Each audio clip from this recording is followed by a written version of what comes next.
Hello, everyone. Welcome to U.S. Institute of Peace. We're very glad to have a very special day discussing U.S. and North Korea relations as well as South Korea relations. As you know, many of you may know, may not know, U.S. Institute of Peace was founded in 1984, and it was founded by U.S. Congress. So it is a completely nonpartisan effort to build peace around the world. And so today we're very happy to have an event that with Sejong Institute in Korea, as well as we are also taking advantage of Minister Kim, Minister of Unifications in Korea. We've just had a couple of hours of discussions, and we're continuing those discussions. And so to start with, I would like to invite Baek Jong-chan, Chancellor of Sejong Institute. It's a joint program to provide some opening remarks. And then I will invite Minister Kim for his remarks. After those, there will be some Q's and A's, and then we'll move to a first panel immediately after that. Thank you very much. Dr. Baek?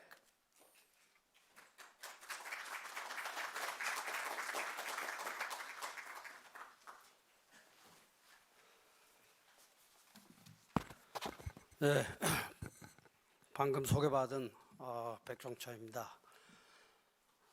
존경하는 앰베서더 조셉 윤 and Dr. Frank Ohm 그리고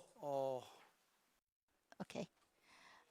So President Nancy Lindborg, Mr. Joseph Yoon, Minister Kim, and distinguished guests and experts from the U.S. and Korea, especially Unification Minister Kim Yeon-chul, and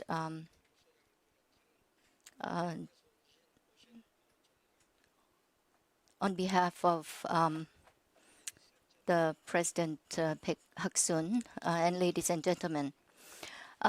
First of all, as the chairman of the Sejong Institute, I would like to express my deep gratitude, and I'm honored to be speaking at the U.S. Institute of Peace. This morning, we already discussed North Korean nuclear issues and other U.S.-Korean issues as well. And during the past year, I was able to have many discussions with scholars here in the United States. But issue of the Korean Peninsula, and especially the nuclear issue, is one that everyone has their own personal theory about, and all experts have their own ideas about how to resolve the Korean Peninsula and nuclear issue. I respect them, and I hope that they will all continue their research in this manner. However, rather than talking in a scholarly manner, I want to talk realistically about what should happen before the end of the year. We only have 1.5 months left. Chairman Kim Jong-un has already set this deadline, the end of the year, and saying that there needs to be some change after this deadline. As a Korean, I believe that this deadline is very worrisome. The Korean regime that I know and the leaders that I know, once they say something, they actually take action, regardless of whether we like it or not. So if the end of this year passes without any action, I think that something bad will happen. And so many experts have talked in the past, and there are many theories about why practitioner talks did not succeed. But all the ideas up to now, all the contents of the discussions needs to be integrated so that in the next 1.5 months, when North Korea and the US meet again,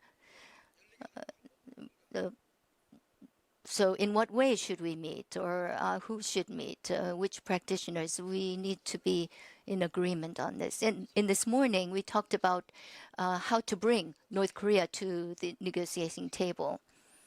The U.S. is a country that loves peace more than anyone in this world, and the Koreans believe that Americans are such. And so we hope that the American government will try to find a solution from the point of view of a smaller nation. So this is something that I would like to talk about or hear about more about in the afternoon sessions. And for the rest of the discussions, I hope that this can be an unraveling point to the North Korea nuclear issue. And real expectations for peace on the Korean Peninsula can proceed forward. I hope that 2020 will be such a year when these citizens and experts of the United States will help us to do this. So I would like to end my remarks with this sentence. Thank you.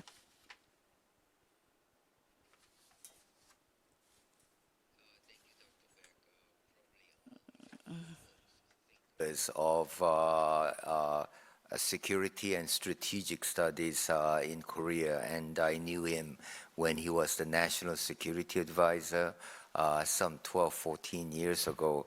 It's good to see you here.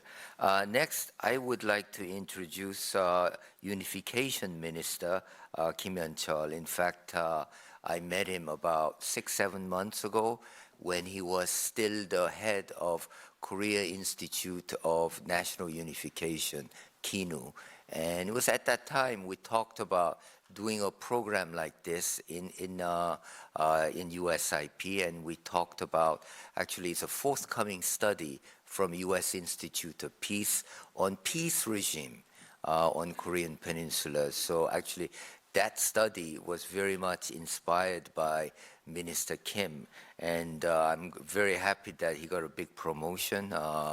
He's a minister, and Minister, please come on up. Thank you very much.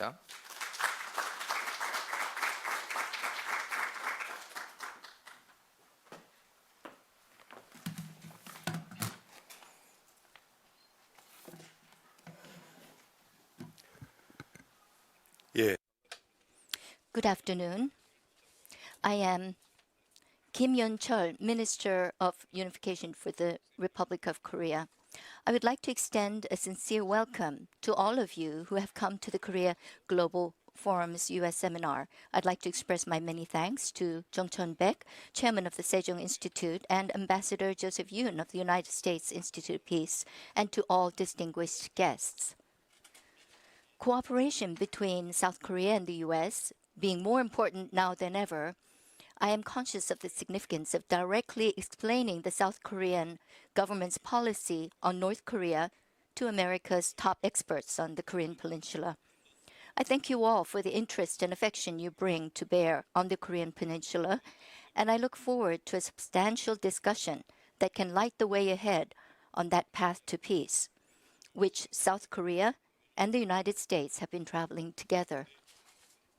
Distinguished guests, ladies and gentlemen, the state of affairs on the Korean Peninsula is now at an important turning point.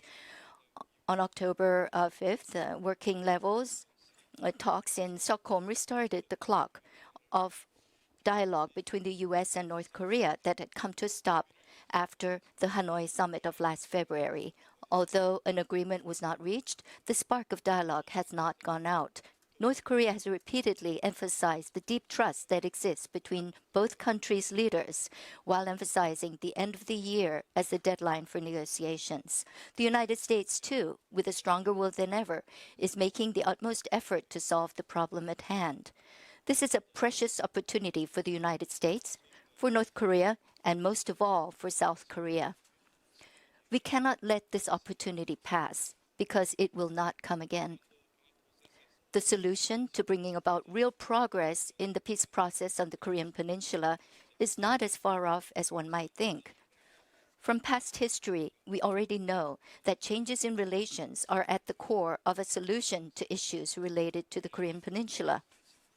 There may be many relevant actors, but the most important thing is the organic relationship between the three actors, South Korea, North Korea, and the United States. When these three bilateral relationships between the two Koreas, North Korea and U.S., and between South Korea and U.S., have been in step with each other, thereby creating a virtuous cycle, there have been progress in the Korean Peninsula too. The experiences of the last year are a case in point.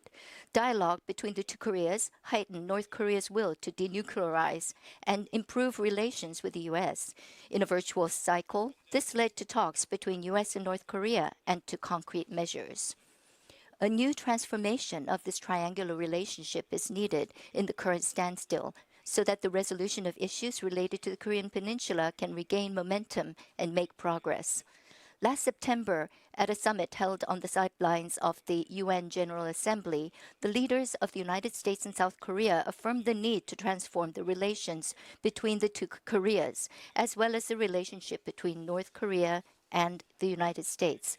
On this occasion, I'd like to discuss the direction that triangular relations between the U.S. and the two Koreas should take, while focusing on each of these three bilateral relations in turn. First of all, the times for a bolder transformation of inter-Korean relations.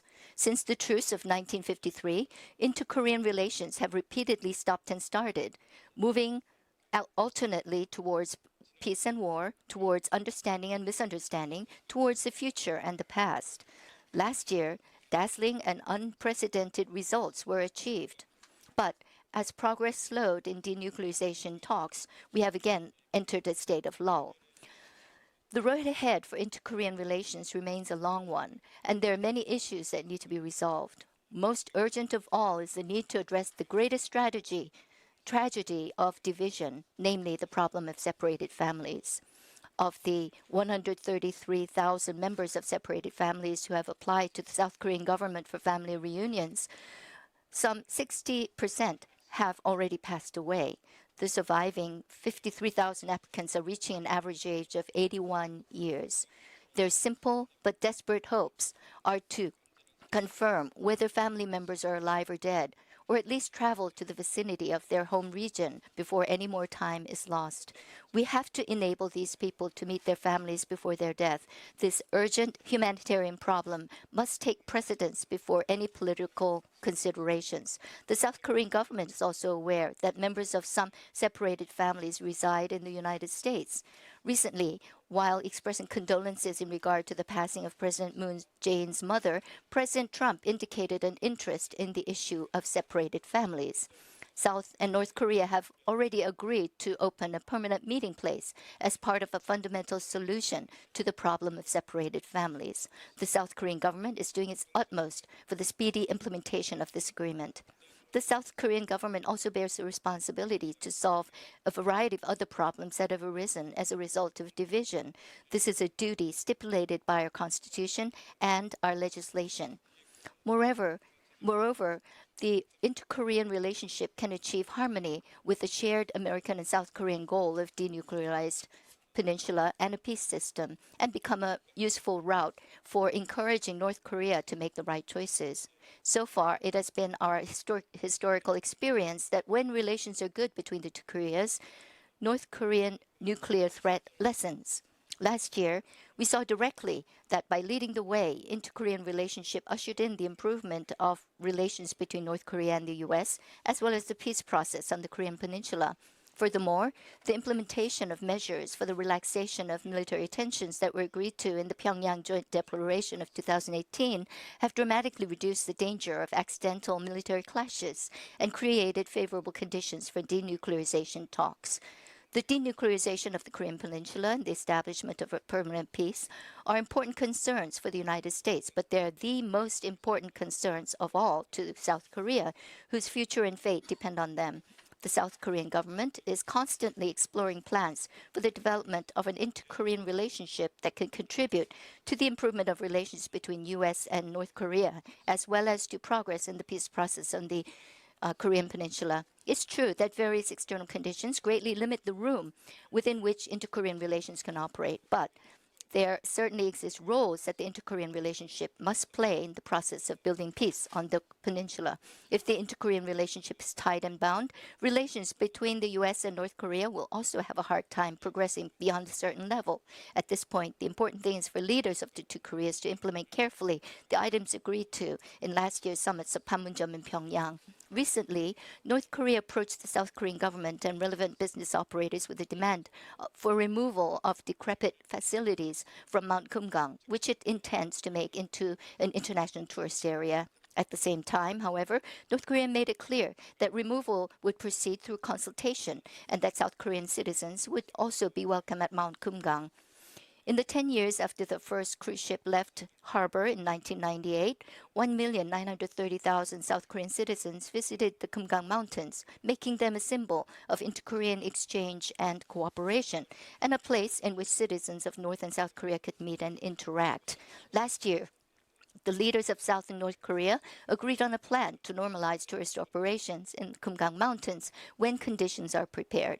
It has been the consistent position of the South Korean government that all problems pertaining to inter-Korean relations must be solved through dialogue and consultation. This holds true for the issue of Mount Kumgang tourism as well. Once the two Koreas sit face to face, a creative, implementable solution can be found that satisfies both sides. The South Korean government regards the current situation not as a crisis for Mount Kumgang tourism, but as an opportunity to prepare the foundation for sustainable inter-Korean exchange and cooperation. Keeping in mind the changed conditions and environment, the South Korean government will actively push for the resumption and vitalization of Mount Kumgang tourism through consultation with North Korea.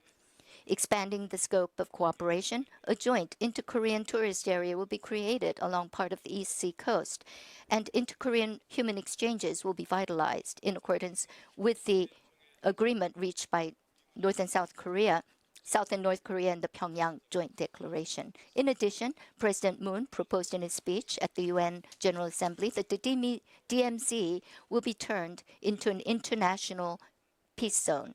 If the DMZ that cuts across the center of the Korean Peninsula can become an arena for cooperation between North and South Korea and the international community, the danger of military clashes will be conspicuously reduced. The DMZ will serve as a stabilizing institution that drives the denuclearization process. Apart from this, there are endless potential areas of cooperation that can be realized right away with benefit to both Koreas, should North Korea respond favorably. There are roles to be played by every nation in the trilateral relationship. The South Korean government will actively seek out and expand such spaces of sustainable inter-Korean cooperation. The aim is to offer real-world proof that the inner peace can be expanded outward. A transformation of relations between the U.S. and North Korea must be achieved. Both parties had already come to an agreement in Singapore regarding the ultimate goal of denuclearization. It was agreed to exchange the complete denuclearization of North Korea for a guarantee of the security of the North Korean regime. This agreement is still in effect. The current task is for the two parties to agree on the order in which they implement their sides. This is related to the level of trust between North Korea and the U.S. Both countries have maintained hostile relations for over 70 years. The ocean of mistrust is not easy to traverse in one attempt. The reason is that the North Korea and the US must improve their understanding of each other and carefully build trust through dialogue and negotiations. It is to be hoped that follow-up talks begin as soon as possible so that the momentum of negotiations is not lost. Dialogue is the only solution. In addition, creative plans for building early trust between the two sides must be explored. In this regards, attention should be paid to the three principles for resolving issues related to the Korean Peninsula that President Moon had proposed early this year at the UN General Assembly. Those three factors or the principles are zero tolerance for war, a mutual security guarantee, and co-prosperity. Zero tolerance for war means that the firm principle of solving issues related to the Korean Peninsula in a peaceful manner. The truce regime of a Korean Peninsula under a passive peace must be converted to a permanent peace regime in which war cannot break out again.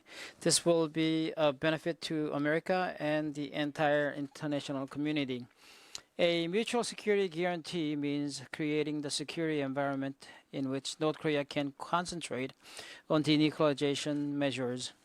Chairman Kim Jong-un must be guided in such a way that he continues on the current road and does not abandon the will to do away with the nuclear weapons. While talks are in progress to those ends, both sides must refrain from all hostile actions.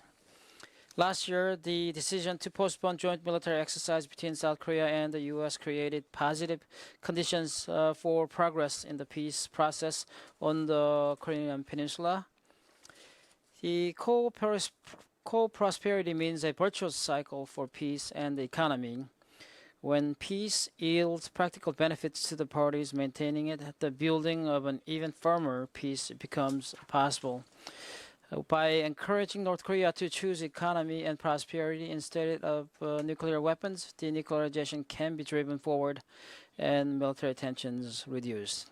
The relaxation of sanctions on North Korea will accelerate denuclearization and the building of peace on the Korean Peninsula. But at what stage and in what scope sanctions are to be relaxed is a question that remains to be answered. A more flexible and creative approach is possible. The inter-Korean relationship can also be an important strategic instrument. By expanding the realm of inter-Korean cooperation, ways can be found in which to provide sufficient inducement to North Korea without arousing the concern of the international community. Considering North Korea's emphasis on the end of the year as a deadline, there is a high possibility that one or two opportunities will present themselves before then. The important thing to remember is that once we lose this opportunity, we do not know when the next one will be.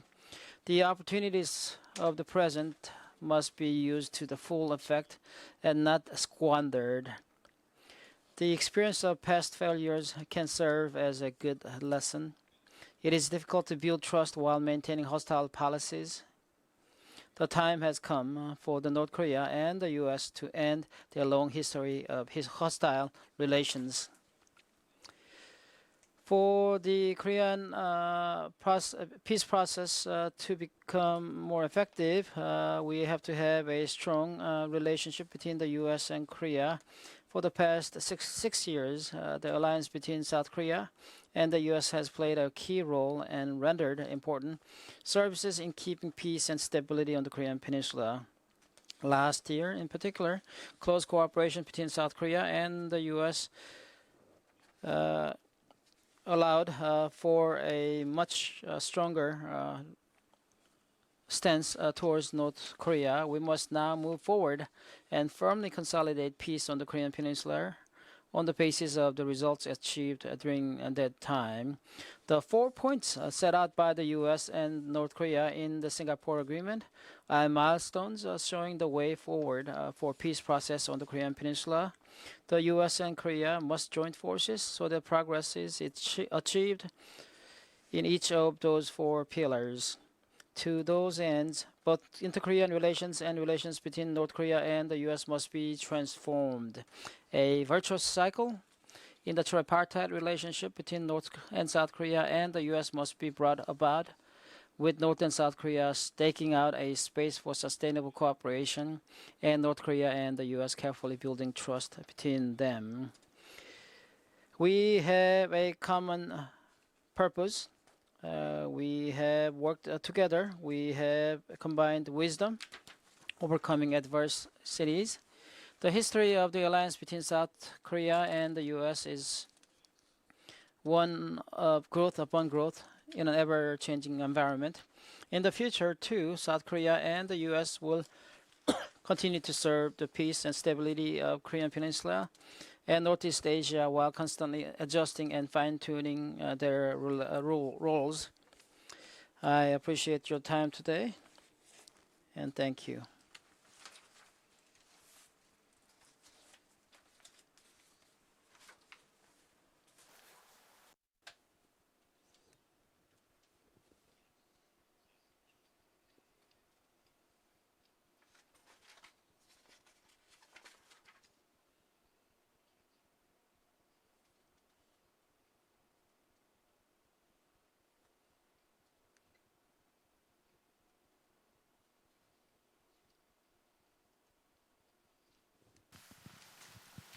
Are these things on? Okay, they are on, I guess. 이렇게 We go into Q's and A's, and thank you for your remarks. I especially liked how you set the relationship between North and South, between North Korea and US, and of course between South Korea and US. Maybe if I can take advantage of being the moderator and ask the first question. Of course, you are Minister of Unification, but I didn't hear anything about unification in your remarks. What is the goal of the Moon administration and yourself in general in your approach to unification? 예, 장관님, 먼저 기조연설을 통해서 좋은 말씀을 해주신 데 대한 감사의 말씀을 전해드리고 싶습니다. 장관님께서 기조연설을 하시는 와중에 남북관계, 북미관계, 그리고 한미강제를 다시 한번 강조해 주셨는데요. 제가 이제 사회자인 만큼 첫 질문을 좀 드리도록 하겠습니다. 통일부 장관으로서 이제 통일에 대해서는 기조연설에서 말씀을 안 하셨던 것 같습니다. 그렇다면 문재인 정부와 이제 장관님 그리고 통일부는 지금 현재 어떠한 목적을 가지고 남북관계를 발전시켜 나가기 위해서 노력하고 계신지 좀 여쭤보고 싶습니다. 예, 고맙습니다. 한국 내부에서 이 통일 개념에 대한 다양한 의견 차이가 있습니다. 특히 세대 간의 차이가 있는 것 같습니다. 우리 분단 1세대는 통일이라는 것을 일민족, 일국가, 일체제로 다시 합친다라는 것을 의미합니다. 그렇지만 젊은 세대는 이 통일이라는 것이 자신의 일상적 삶에 어떤 이익을 줄 것인가 하는 것을 매우 중시하고 그렇기 때문에 좀 더 장기적이고 점진적이고 단계적인 통일을 선호합니다. So in the case of Republic of Korea, we have a lot of different concepts of unification among the people. I think there is a generation gap and how people see the unification.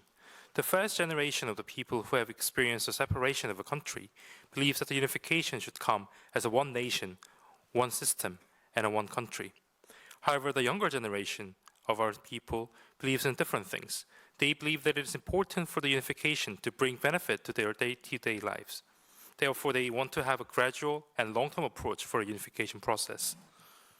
그래서 정부의 공식적인 통일 방안은 단계적인 접근이다 이렇게 볼 수가 있을 것 같고요.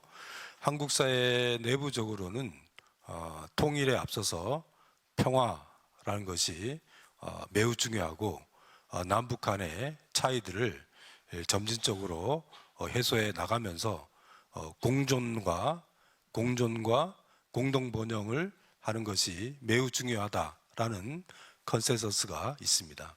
So therefore, the official plan and the stance of the Korean government is to have a step-by-step approach for unification of two Koreas. And among the Korean people, the peace is something that must be achieved first before we move on to a discussion on the unification issue. And at the same time, we will have to constantly put an effort to reduce the gap between two Koreas. So we will try to create a Korean Peninsula where the two Koreas can coexist and enjoy the prosperity that will come through the inter-Korean cooperations. Well, thank you for that response. Can we open it up to questions from the floor? Maybe I will stand up so I can see a little better. Okay. So okay, we have one there, and then we'll go up this way and come down that way. Okay. Yeah. I'm Peter Humphrey, an intelligence analyst and a former diplomat. I think it's strange that we're offering security guarantees to a regime that's killed 1.2 million human beings. That's 6 atomic bombs worth of dead bodies. Can you help me understand why this makes any sense? And why would we trade just nuclear weapons for those guarantees and not a closure of the prison camps? Raise the price, raise the stakes, actually save some real lives. Okay, to save time, let's go up to the next one so we can do 2 by 2. Stanley Kober. 2 news items from yesterday. One, as I'm sure everybody is aware, our negotiator walked out of the negotiations with South Korea on the military spending issue. The second item, we talk about a pivot to Asia. But I read 3 weeks ago, all our aircraft carriers on the East Coast are in Norfolk. We sent an aircraft carrier into the Persian Gulf yesterday. It's been on deployment for 7 months. We have other commitments. For all the talk about moving to Asia, we are stuck in the Middle East. For both these reasons, what is the future of the US-ROK alliance? Go ahead. 예, 질문을 좀 정리해서 말씀드리겠습니다. 먼저 북한에 대한 이제 안전 보장에 대해서 이야기를 하고 있는데, 북한의 경우는 약 120만 명의 군인을 보유하고 있고 이제 핵무기 등을 보유하고 있는 국가입니다. 따라서 이런 국가에 대한 안전 보장에 대해서 이제 실질적으로 어떠한 이제 이득이 있을지가 좀 궁금합니다. 특히나 북한 같은 경우는 이제 정치범 소형소 등 인권 등에 대한 심각한 문제가 지금에도 일어나고 있는 상황에서 이제 실질적으로 사람의 목숨을 구하는 것이 중요하지 않을까 싶습니다. 이에 대한 장관님의 의견을 좀 듣고 싶습니다. 이제 두 번째 질문은, 첫 번째로 지금 어제 방위비 분담 협상 과정에서 이제 미국 협상가들이 이제 협상장을 박치고 나왔다는 이제 이야기가 있었습니다. 두 번째로는 이제 아시아 지역과 이제 중동에 이제 미국의 항공모함들이 예전에 배치가 되어 있었는데, 이제 중동 지역에 대한 이제 집중을 미국이 상대적으로 올리면서 이제 아시아 지역에 대한 중요도가 이제 어느 정도 조정이 될 수도 있을 것이라 생각이 됩니다. 이러한 상황에서 이제 한미 동맹의 미래는 어떻게 될 것인지 좀 여쭤보고 싶습니다. I'm happy he's answering them, not me. 예, 첫 번째 질문에 대해서 답변을 드리겠습니다. 안전보장이라는 것은 말 그대로 이 시큐리티 개런티라는 것은 지금 현재 비핵화 협상에서 주로 초점을 맞추고 있는 부분은 북한이 핵무기를 포기할 수 있는 환경을 어떻게 제공할 것인가라는 것입니다. 단기적으로 보면은 북한은 한미 군사훈련의 중단을 요구하고 있고, 장기적으로 보면은 종전 선언과 또 한반도 평화 체제라고 를 요구를 하고 있습니다.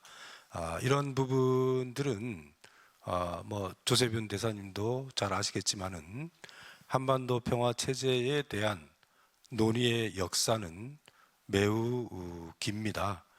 지난 20-30년 정도 사이에 이 한반도 평화 체제를 어떻게 만들어 나갈 것인가, 또 단계적으로 각각의 로드맵에 대한 많은 구상들이 있습니다. So regarding the security guarantee, the focus of the security guarantee at this point is to create a room for North Korea and set a condition for North Korea to go for a denuclearization process. And if you look into this in more detail, in short term, North Korea is demanding that the ROK-US combined military exercises should be stopped. And in the long term, they're demanding that there must be an end of war declaration and the establishment of the peace regime. As Ambassador Yoon is well aware of, the discussion that we had regarding the peace regime has a long history. So we had 2 to 3 decades of discussion that we had throughout the globe regarding how to establish a peace regime in the Korean Peninsula. So we are constantly trying to devise a step-by-step approach in different sectors to establish peace regime. 물론 이 과정에서 북한 인권 문제의 실질적인 개선도 매우 중요하다고 생각합니다. 한국 정부도 북한 인권 문제의 개선이 중요하다라는 점에 대해서는 공감을 하고 있습니다. 다만 이 접근 방법과 관련돼서는 남북 관계에 또 특수성이 있기 때문에 여러 가지 차원에서 그야말로 자유권과 또 사회권과 국제사회가 얘기하는 인권의 포괄적 측면들이 그야말로 실질적으로 하나하나 개선할 수 있는 방안들을 찾아가고 있다는 점도 강조하고 싶습니다. 두 번째, 방위비 분담금 문제, 또 지소미아 문제, 사실 지금 한반도를 둘러싸고 한미 간에 여러 가지 어려운 의제들이 있습니다.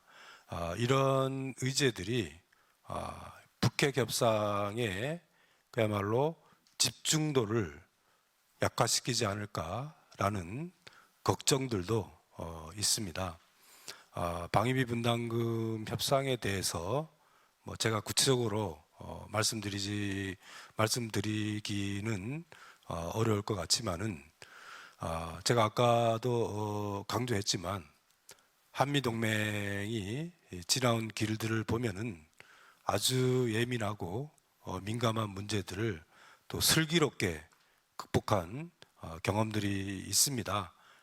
이번 사안들도 잘 극복해 나가면서 한미 동맹이 정말 지속 가능한 동맹으로서 거듭날 수 있는 또 기회가 되지 않을까라는 생각도 듭니다. In this process of implementing the peace regime in the Korean Peninsula, the Korean government is trying to improve the North Korean human rights issue as well. So we're trying to devise an appropriate approach to improve the human rights issue that is going through in North Korea. However, we have to understand there are some unique characteristics in inter-Korean relations. And within this context, we will try our best to improve the freedom of the people in North Korea, as well as the social right and other internationally recognized important human rights that concerns that North Korea is going through. And regarding the second question on the ROK-US alliance, I think I'm not in the right position to talk about the cost-sharing decisions as well as the negotiation that is going on at this point. However, even if we're going through these difficult negotiations like the cost-sharing issue as well as GSOMIA, I think the ROK and the US alliance will try to bring wisdom together to resolve this issue.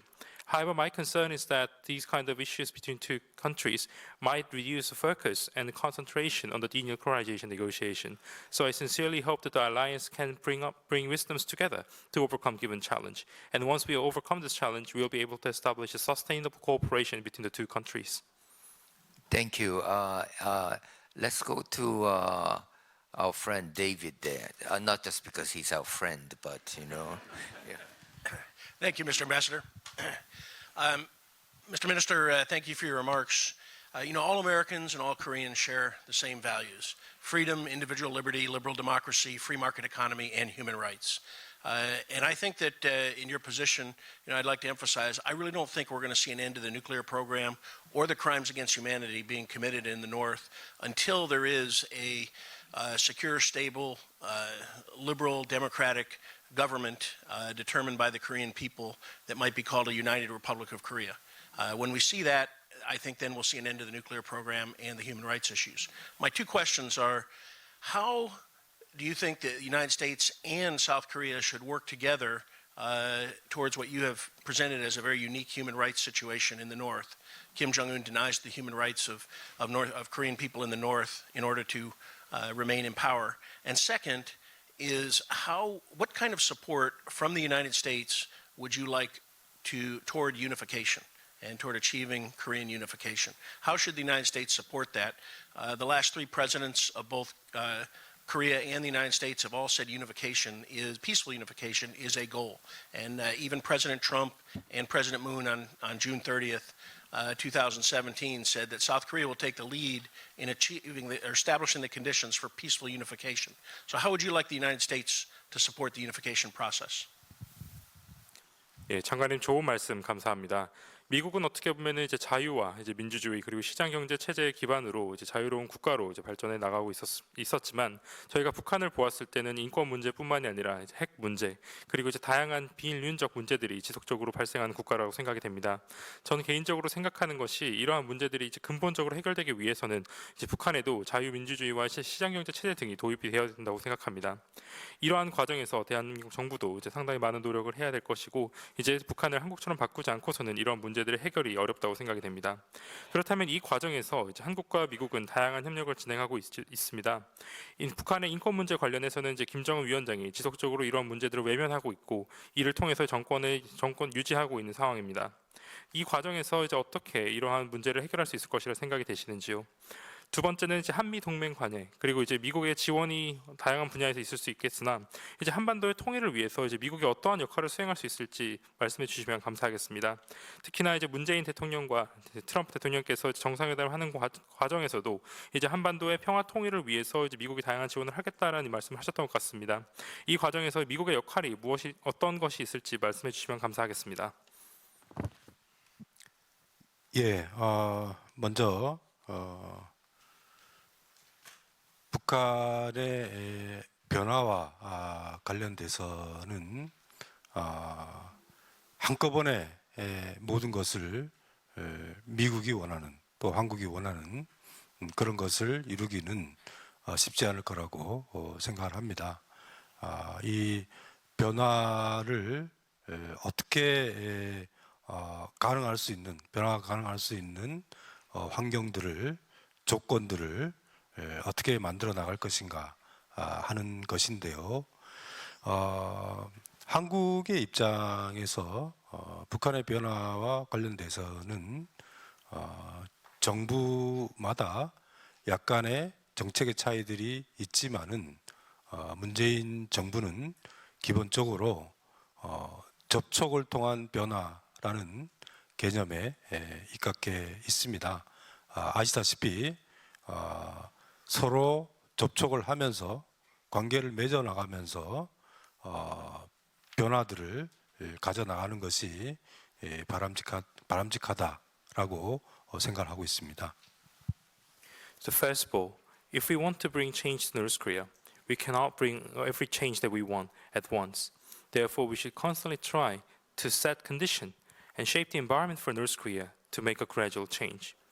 And in different administration in the Republic of Korea, we might have a little different approach toward North Korea.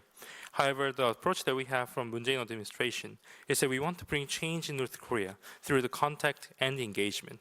So as you know, the contact as well as the engagement toward North Korea will create a room for us to establish a new relations with the North Korea, which will make gradual changes to that country. 예, 그리고 두 번째 질문은 현재 북한의 비핵화를 이루어 나가는 과정에서 한미 간에 협력해야 될 부분들에 대해서는 제가 아까 강조를 했습니다. 그리고 더 나아가서는 평화로운 한반도라는 미래의 상황에서 한미 동맹의 역할과 기능에 대해서도 지금부터 준비를 해나가야 되지 않을까라는 생각이 드는데 그 문제와 관련돼서는 한미 양국의 전문가들이 이미 논의를 시작을 했습니다. 특히 이 평화연구소하고 또 한국의 전문가들이 그런 논의들을 통해서 중장기적으로 지속 가능한 동북아시아와 한반도에서의 한미 동맹의 역할에 대해서 좋은 방안들을 마련할 것으로 믿고 있습니다. So regarding your second question, I think there is a lot of cooperations that can happen between Korea and United States for the denuclearization process, as I mentioned before. But regarding the peaceful unification as well as peace in the region, assuming that we have established peace in the Korean Peninsula and Northeast Asia, I think there will be a lot of adjustment in the role and the function of the ROK-US alliance. And then many of the experts in Korea and the United States started devising plans for the future of the ROK-US alliance. Also, we have a USIP here, which is working very closely with the Korean experts to devise mid to long-term plan to establish a sustainable cooperation mechanism between the alliance so that we can contribute to peace and the stability of the Korean Peninsula as well as in Northeast Asia. I think we have time for just very few more questions, okay? Let's take last two. One there, right at the back, yeah. And we'll take both together. 장관님 안녕하세요. 보이스 오브 아메리카의 김영교 기자라고 합니다. 이번에 한국 정부가 탈북민 2명을 북한으로 되돌려보낸 것에 대해서 국제사회에서 우려의 목소리가 나오고 있습니다. 16명을 살해한 혐의가 있다고 해도 한국 내에서 재판을 받아야 하는 게 맞지 않았냐. 그게 국내법에도 맞고 국제법에도 맞다는 그런 지적이 나오고 있는데요. 대한민국 정부의 좀 정확한 입장을 설명해 주시면 감사하겠습니다. We'll take the second question too, yeah. 네, 반갑습니다. 저는 미국 자유아시아 방송의 이상민 기자라고 합니다. 방금 전 말씀하실 때 미국 간의 초기 신뢰 구축을 위해 필요한 창의적인 방안을 말씀하셨는데요. 그중에 세 번째가 공동 번영을 언급하시면서 대북 제재 완화를 말씀하셨습니다. 그러면서 그 대북 제재 완화를 위해서는 어느 단계에서 어느 범위에서 할지가 중요한 쟁점이고 이에 대한 그 창의적인 방법이 필요하다고 말씀하셨는데요. 미국 같은 경우는 북한의 실질적인 비핵화 조치 있기 전까지는 대북 제재가 없다는 그런 입장인데 지금 한국 측에서 말씀하시는 이런 창의적 방법이 어떤 건지 대북 제재 관련 말씀 감사하겠습니다. So the first question that was raised was that recently there has been a case where the Korean government returned and deported 2 North Korean residents who have came to South Korea after murdering 16 people, and there is a concern from the international society that these individuals should have been tried within the South Korean court and then be punished if there was any kind of misconduct that they have committed. So in this regard, we would like to hear Minister's opinion regarding why such cases has been dealt in such manner within South Korea. And the second question is the confidence building measure between Korea as well as the United States. So the minister has mentioned that there will be a creative measure to build prosperity in the region. And one of the things that he mentioned is that there might be a consideration of a partial sanction relief against North Korea to establish confidence between the parties involved. So in that sense, the creativity here might be the scale of the sanction relief and the process of how the sanction relief might take place. However, the United States stance is that the US government will not relieve sanctions against North Korea unless there is a serious effort for denuclearization. So in that sense, we would like to hear Minister's opinion on what kind of creative measures can be implemented in this procedure to get a sanction relief and achieve a co-prosperity in the region. 네, 첫 번째 질문에 대해서 답변을 드리도록 하겠습니다. 북한 어선에서 16명을 살해했다라는 첩보를 입수했습니다. 그리고 그 어선이 NLL 북방 한계선 근처에 왔습니다. 그 북한 어선은 바로 기술을 한 것이 아니고 이틀 정도 계속해서 도망을 갔습니다. 그래서 북방 한계선 근처에 통상적으로 우리 해군이 처리하는 방식들이 있는데 그래서 우리 해군 특공대가 가서 납포를 했습니다. 그리고 나서 2명을 분리 신문을 했습니다. 그 부분에 대해서는 강요를 한 것이 아니고 그야말로 각자가 범행의 과정을 아주 상세하게 진술을 했습니다. 그런 상황에서 한국 정부는 어떤 선택을 할 것인가 하는 부분들인데요. 저희들이 통상적으로 동해에서 이 북한 어민들이 표류하거나 또는 기순하거나 다양한 사례들이 있습니다. 그때 원칙은 무엇이냐면은 기순 의사가 정확할 때, 기순 의사라는 것은 출발부터 동기와 또 의도, 준비 과정, 또 도피 과정 이런 것들을 종합적으로 판단합니다.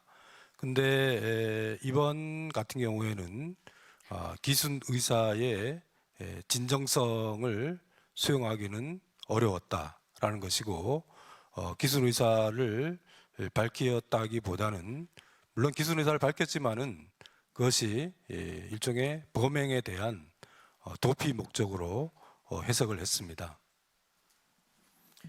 So regarding the two deported North Korean residents who have killed 16 people in the fishing boat, so we received an intel brief and the report stating that these individuals have committed such a crime, and then they were using this fishing boat to approach the NLL.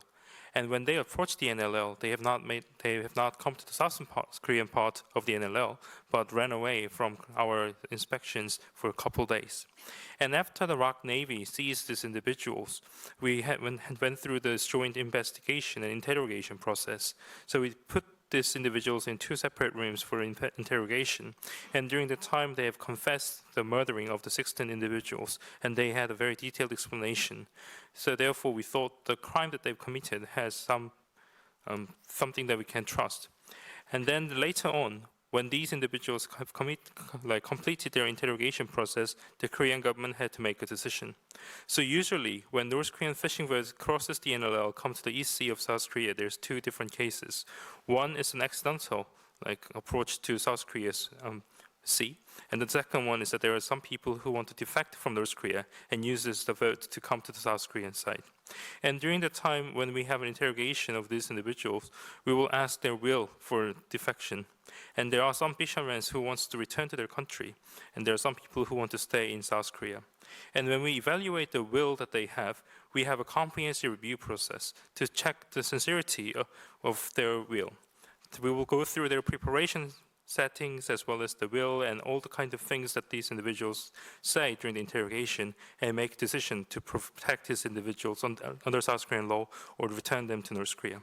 So in this case, when these two fishermen were coming to South Korea, they initially did not have a will to come to South Korea, but they were trying to run away from the crime that they have committed. That is why in this particular case, we made a decision to deport them and send them back to North Korea. 참고로 말씀을 드리면은 지난 10년간 북한 어민들 중에서 기술을 한 사람들은 받아들였지만은 다시 돌아가겠다고 한 사람들은 돌려보냈습니다. 지난 10년간 그 숫자는 185명입니다. 그리고 국제법적으로 국제법에서의 난민 규약이라든가 또 국내법의 난민법도 있지만은 이러한 전적인 국제 규범으로 보면은 이 비정치적 살인은 보호 대상이 아니다라고 알고 있습니다. So for the past decade, there were a number of cases where the fishermen wanted to come to South Korea, and there were some fishermen who wanted to return to their home country. So we've returned 185 North Korean residents who had a will to return to their country. And also there are a lot of international conventions, including the refugee conventions that were set by the United Nations, as well as there's domestic law concerning the refugees coming to South Korea. And within this refugee convention, there is a clause stating that the murder that was caused with a non-political intent is not something that we can protect. There is a way to not protect individuals who have committed a murder without having a political intent. So therefore, we had to make a decision to return them to North Korea. 그리고 두 번째 질문과 관련돼서는 물론 지금 현재 북한과 미국의 협상 과정에서 제재 완화의 시점과 또 수준 이런 부분들은 매우 중요한 협상의 의제입니다. 하노이 회담 이후 북한과 미국은 여러 의제에서 차이점을 줄여나가고 있지만 여전히 차이를 보이고 있는 부분들은 제재 문제를 둘러싼 차이라고 생각을 합니다. 그렇지만 여러분들이 하노이 회담 과정에서도 논의되었던 스냅백 방식이라든가 다양한 또 기술적인 방안들이 있지 않을까라는 생각이 듭니다. 그래서 이런 부분들은 또 북한과 미국이 실무 협상을 통해서 차이를 줄여나가는 과정이 필요하지 않을까라는 생각이 듭니다. And regarding the sanction relief that will be negotiated between North Korea and the United States, I guess the biggest issue surrounding the sanction relief is the scale as well as the timeline of when the sanction relief will happen. So in this case, there were particular discussions that did took place in Hanoi, and then during this discussion in Hanoi, there were a lot of issues that were discussed, and then the United States and the North Korea were able to find out that there was a huge gap between these two countries. And the biggest gap, I guess, would be the concept of sanction relief that these two countries had. And one of the options that were discussed was snapback. And I think there's other technical issues that can be discussed to be between the two countries to be applied for the partial sanction relief issues. And therefore, it is important for the North Korea and the United States to come together during the working level discussions to try to reduce the gap and try to find a way to resolve this issue. Well, thank you very much. Let's give the minister a big round of applause, okay? Thank you. And then I understand that the next session starts immediately, so you're going to have to wait for a break, okay?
All right, let's go ahead and get started. Apologize for the lack of break between the previous session and this one, but there is a break after this short 1-hour session, so that'll be a good time to use the bathroom if you need to.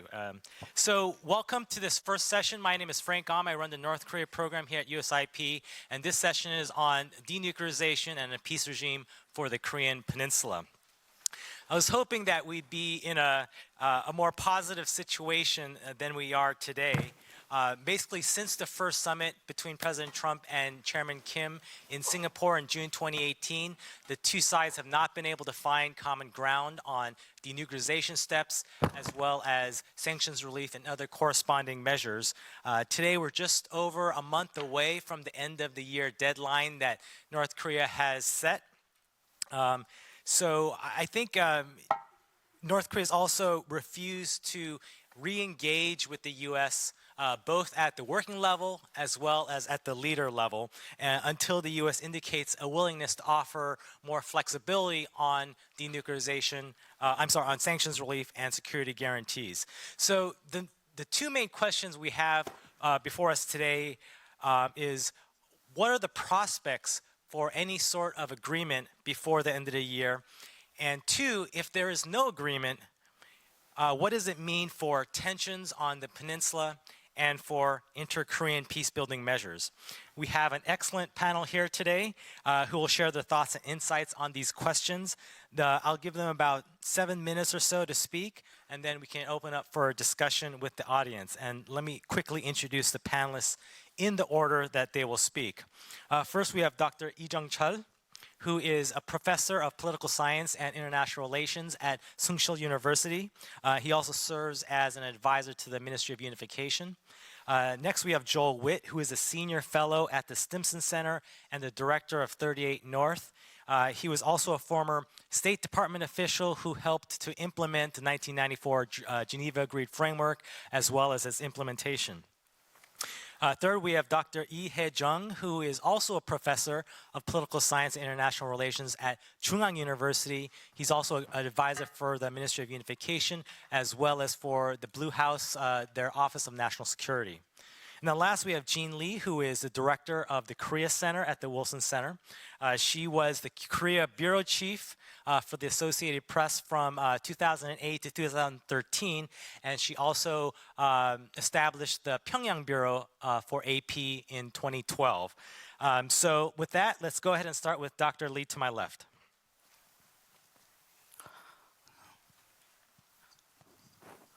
네, would you please wear devices?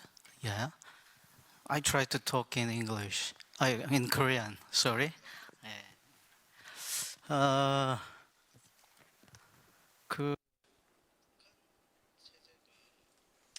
North Korean system continuously have asked in U.S. negotiations that the United States should show direct action, as North Korea shows direct action too. And also during the six-party talks, North Korea wanted the direct participation in the light water reaction work. And even now, in their denuclearization, they want the U.S. to take specific action. And so in Hanoi, the North Korea said that with denuclearization, the U.S. Proposed that economic development assistance in exchange for denuclearization. But North Korea rejected this and said that this is what for South Korea to do, not directly the United States. And so this is related to confidence building. Even now, the United States, in terms of giving a direct compensation to North Korea, is not befitting for a superpower to do this. And in terms of North Korea, it is saying that it may not be fitting, but for negotiations to proceed, the United States needs to take direct action. And so the United States, in terms of United Nations sanctions, that at the end they said that they could help with sanctions reduction, and North Korea said that for each step that they take, they need to take corresponding economic sanction reduction. So they need to make a new system with every step. So in terms of North Korea, we don't think that there are many hopes for progress with talks between North Korea and the United States. So a lot of people are pessimistic. And Frank Holm asked about the prospects of next year. And if we continue in this way, I believe that North Korea will continue the red line that the U.S. and Korea has set.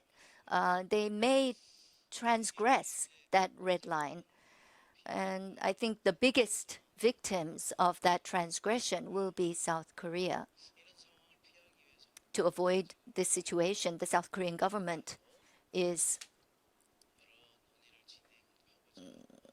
hurriedly in talks with North Korea, with the United States, and also with North Korea.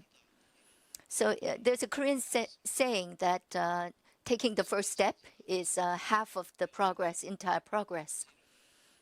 So the Yongbyon should be dismantled, and the United States should accept this dismantlement first, and that this, in compensation for this, UN sanctions, at least one, could be relaxed. Or by relaxed, we don't mean simply suspending it. We mean that a new UN sanction will be created. It doesn't mean just the U.S. acting alone. And so creating a snapback clause that will help assist with the progress. So I'd like to say one more thing. Next year, the Tokyo Olympics will take place. And in 2017, fire and fury was threatened. We overcame this, and there was a relatively peaceful state in 2018. And before next year's Tokyo Olympics, I think that Korea, US, and Japan should get together and take trilateral measures to try to reduce tensions. And in 2021, there's also the Peking Olympics. And then I think that there should be negotiations. So there should be a truce every time there is an Olympics, and having this kind of periodic truce with different allies will contribute to reduction of tension.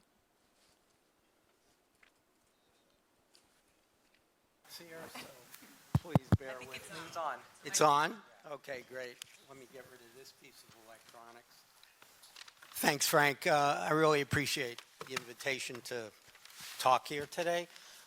Since we only have 7 minutes, I'm just going to make 3 quick points. And I apologize if this overlaps with what other people have said. And I know some of you have heard me before give my spiel. So I always try to add something new, and hopefully I've done that this time around. First, yes, we're not in a good spot. And I would say that the chances are 80-20 that by the end of the year, the diplomacy is going to fail here. And I think it's been particularly obvious since what happened in Stockholm. My impression is the United States went into that meeting with a fairly flexible and forthcoming position, but the North Koreans were just there to ambush the Americans. They sat, they listened politely, and at the end of the session, they read their statement in private, and then they came out and read the statement in public. They came with the statement, the negative statement. So it's pretty obvious since then also that the North Koreans just aren't responding. And they're not responding to attempts to restart engagement. And they've even trashed the Swedes in the process. The Swedes have been trying to be the intermediary in this process. Secondly, I say 80-20 because given my experience over the past 20 years with the North Koreans, you can never be sure what they're up to. I mean, it could be that we're already over the brink, the window is closed, or it could be that they're trying to squeeze more and more out of the United States and South Korea, more and more concessions. So I am willing to play out to see if that 20% is real or not. And so what we need to do is to give diplomacy one last shot here. I know that Washington is trying to do that. The recent cancellation of the air exercise was certainly intended for that purpose. It was a step in the right direction. Our friends in South Korea have offered to give North Korea 50,000 tons of food aid through the WFP. That's been rejected. The U.S. initiative with the air exercise has been essentially rejected. So what I would say here, if we're focused on diplomacy, we're doing too little, too late. And that leads me to what I think needs to be done, which is administer shock treatment to this patient on its deathbed. And I think we need to seriously consider a proposal to suspend U.S. ROK exercises. All the exercises in the spring, whatever they are, reduced otherwise, we need to consider a proposal to suspend the exercises, number one. Number two, we should offer to the North Koreans the prospect of President Trump visiting Pyongyang, not what he's done before to just visit, meet, reach a statement that maybe has 3 phrases in it and go home, but to visit Pyongyang after U.S. and North Korean negotiators work out some details. We need to put more flesh on the bones. There's a lot of talk about what should we do in denuclearization talks. I've been through this a million times. When you're in the U.S. government, you have guys sitting there working out roadmaps 24 hours a day. And once you get into the talks, the roadmaps often go out the window. But I'm going to make my own suggestions here, which is that in the nuclear discussions, I agree. I think getting rapid disablement of Yeonbyeon is a fine first step. I know a lot of Americans want to go beyond that. I don't think that's going to be possible in the beginning, and I'm fairly certain it won't be possible. And in return for that, yes, we'll figure out sanctions lifting, what to do there. But the key here is rapid disablement, not dismantling Yeonbyeon over 10 years. Rapid disablement can happen in weeks, if not months. And there's a whole raft of other political and security measures that can be taken. Everyone knows what they are. They've been discussed in the meetings between Americans and North Koreans. I think they're not the problem. It's this central issue.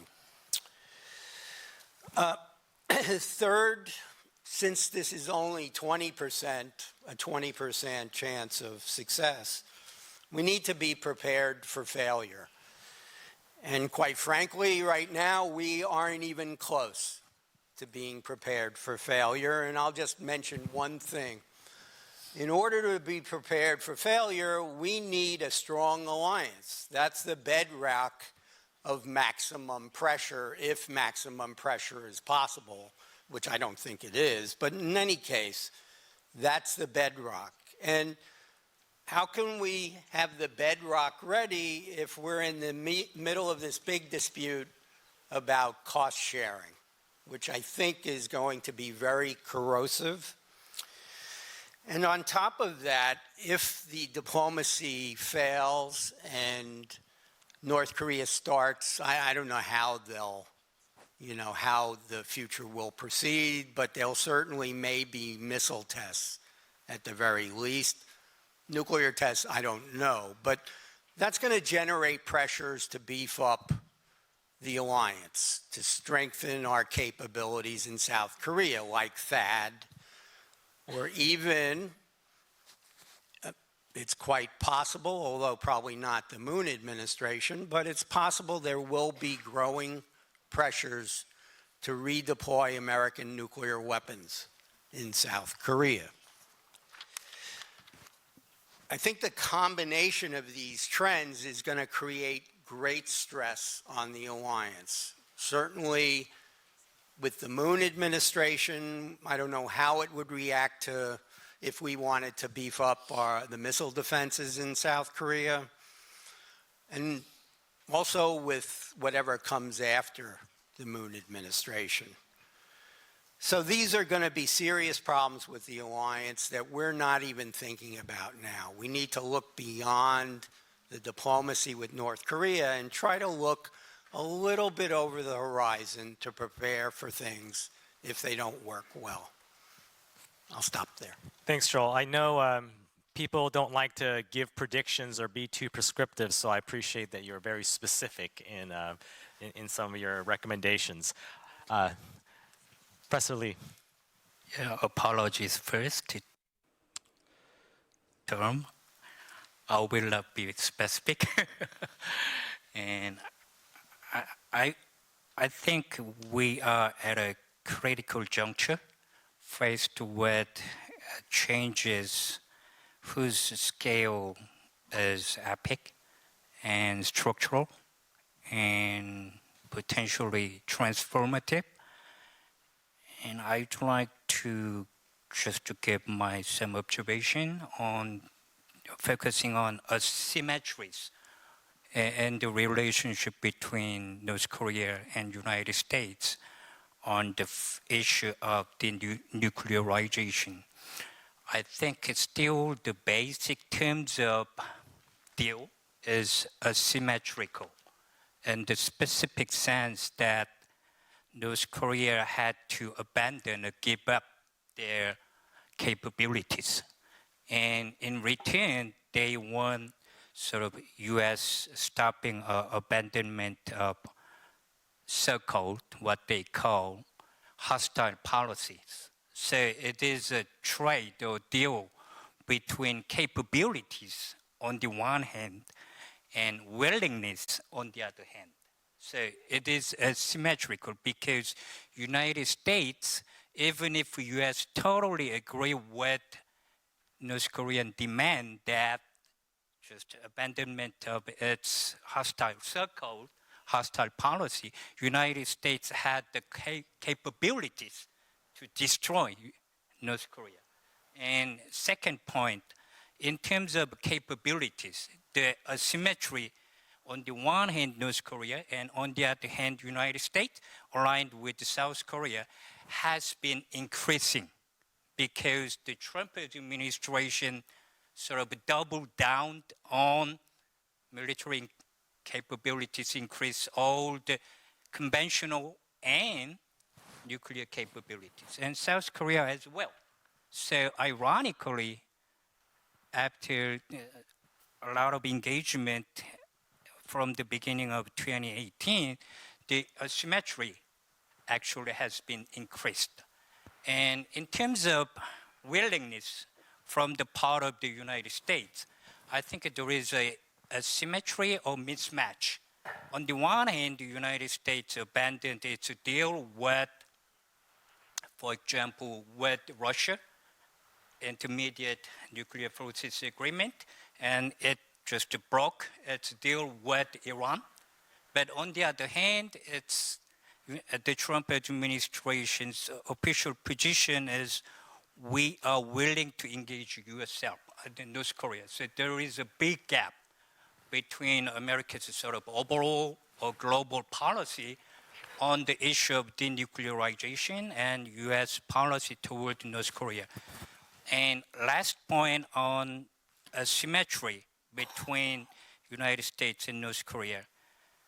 There has been a sort of complete reversal of American policy toward North Korea from the bottom up to top down. Everyone knows it. And there is a big asymmetry in terms of political capital and diplomatic efforts from North Korea's top-down effort to engage with United States. But the Trump administration, the top, Trump himself, is so much consumed with the other impeachment and all the problems. So there is a big gap on the top level in terms of their efforts coordinate everything else.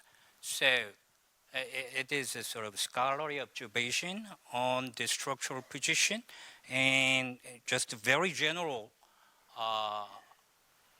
comments what we should do. Number one, because this is a critical time point, we should sort of recognize the reality as it is. We should be present. And because this is structural changes, we are faced with the structural changes, we should be practical, okay? And on the alliance issue and all those potentially transformative ramifications, I think we should be persistent and we should believe in democracy. The bottom line on the alliance issue is South Korea is a democracy, United States is a democracy, North Korea is not a democracy, China is not a democracy. So there is a huge gap between North and South Korea and China. Democracy is sort of our common bond. And how then alliance issue could be solved or resolved in a democratic way? That's a big challenge for us. That's it. Thank you very much. And then Jean. So what do I add to this discussion? I think I might build on what you discussed, what you alluded to, and perhaps put it in psychological terms. When we look at where we are in terms of the state of play between North Korea and the United States, I think I'm looking at it from a psychological dimension. You know, I'm just sitting here, when I was listening to the Unification Minister speak, I was thinking back to a year ago when we hosted the previous Unification Minister and the Korea Global Forum at the Wilson Center. 2018 was such a different beast. It was such a different year. What a difference a year makes. And you know, at that time, we were coming off of this sense of South Korea playing this integral role as a facilitator, playing this the President Moon playing this role in providing Kim Jong-un or the North Koreans with this international platform that the Pyeongchang Olympics offered, paving the way for him to step out diplomatically into the world and have that historic summit with Donald Trump. And I don't think that a year later, where we are now, is where anyone had expected us to be. And that includes the North Koreans. So when I put it into the larger context, I think Kim Jong-un is still trying to figure out what happened in Hanoi and still trying to figure out how to get these talks back on track. Right now, what we're seeing is Kim Jong-un, I think he's still interested in another summit with President Trump. And some sort of a deal. You mentioned the Tokyo Olympics, but I'm actually looking at the 70th anniversary of the Korean War, and that's because that's going to be in June of 2020, and that's because as a journalist who was on the ground in North Korea, we tend to look at everything from our calendar in the outside world. They have a different calendar that they're operating by, and if I were a North Korean bureaucrat, I would be looking according to that calendar and trying to figure out what steps we want to take to get to the point. So is that anniversary going to be a celebration of peace with the United States that Kim Jong-un can claim credit for? Or is it going to be a celebration of the hostility? I think that that's the question, that's the time frame I'm looking at. Right now, I think that what we're seeing is Steve Begin's office trying to quietly behind the scenes entice the North Koreans back to the negotiating table. The President Trump, more publicly through his Twitter feed, trying to push those negotiations forward. I just want to mention, it was just Sunday that the Secretary of Defense postponed those drills. They used to be called Vigilant Ace. Those are drills that had been scaled back. Actually, Frank, please correct me if I'm wrong because you know this better than I do. Scaling them back was a concession. And while Secretary Esper may say, this is not a concession, I understand that he wants to silence critics who may criticize him for offering a concession. It is a concession. The Americans have to own it, and they have to make it clear with the North Koreans, we are giving you something big here, and you need to understand that in the transactional mode of operation or negotiation, you have to understand that this is a step we are taking. Now let's move forward. But the North Koreans, honestly, they don't have that much to work with. They don't have that many tools. They use access and they restrict access to them as a way to gain leverage. That's what they're doing with the South Koreans. By sidelining the South Koreans, they are trying to create that anxiety in South Korea, in Seoul, that they are this Korea passing phenomenon of not being included in discussions that have such a huge bearing on their future. And also trying to sow dissent, I think, even within the Trump administration. So it's not just about trying to create a divide within the alliance, but I think I also see some sowing of dissent within the Trump administration. So Kim Jong, it was very interesting in the recent statements from high-level North Korean officials, in which a high-level North Korean official directly criticized President Trump. And so Kim Jong-un is getting his message and his displeasure out there without getting himself involved. So he's leaving a little bit of room for that personal diplomacy to perhaps come into play if the time is right. So really the North Koreans are trying to improve their position in whatever way they can so that when they sit down for those negotiations, they can be sure that they'll get more of what they want. Maybe I'm being too optimistic, but I'm trying to offset the pessimism on the panel. And I would say there are a couple other things that we need to watch out for. The sowing of dissent, the divide and conquer technique. I mean, I have to tell you, living and working in North Korea for 3 years, I had to do that every minute of my day in North Korea. Everything was a transaction. If I wanted to go to the bathroom, I had to negotiate. I mean, it really is a country where everyday life, not just at the political level, but in daily life, is dictated by your negotiation and by a transaction. So we need to understand that. And also using the divide and conquer technique. And so not only within the Trump administration and trying to prevent the North Koreans from doing what they did with, John Bolton, and even I think what they're trying to do with Secretary Pompeo. At the moment, Steve Biegun has been spared. Maybe they're waiting to see if they can utilize him successfully, but with the partners in the region as well. The best thing that the regional partners could do is to stand together, stand united, agree what it is they're trying to accomplish and how to get there. Just remember that Choi Sun-hee, Vice Foreign Minister, is in Moscow now, I believe, looking to perhaps convince the Russians not to send the North Korean workers back to North Korea. That deadline for the UN Security Council Resolution 2379 is coming up on December 22nd. By December 22nd, all UN member nations are asked to send North Korean workers back. So these are the kinds of things we need to watch. Are the North Koreans looking for other partners that they can go to try to divide the consensus on sanctions, to divide world opinion on how to think about denuclearization? So I just wanted to offer a little bit of that psychology based on my own experience in dealing with the very transactional nature of the North Koreans. Thank you, Jean, and thank you to all of the panelists. We will now open it up for discussion and Q&A. And before we do that, I'll give you guys some time to think about the questions as I make it one observation and ask the first question. So I think it's interesting that on one hand, you have North Korea that appears very hostile and reticent to return back to negotiations, whether it's working level or the leader level. But at the same time, at face value, they seem hesitant. At the same time, they haven't completely dismissed returning back to negotiations. They haven't taken their ball back and went home. So they're making all these statements every day from different, the State Affairs Commission, different officials. So you get the sense that they actually do still value some sort of agreement, right? On the flip side is the United States, where the U.S. government has been saying every day, our shop is open, we're ready to play, we want to engage. They've been trying to message that point out consistently. So it seems like they want to engage. At the same time, they are willing to concede on many different points, except the one point that North Korea is interested in, sanctions relief. And so are they really interested in engaging if they're not willing to make a concession on the most important point that North Korea is asking for? So that's just the general observation I'll make.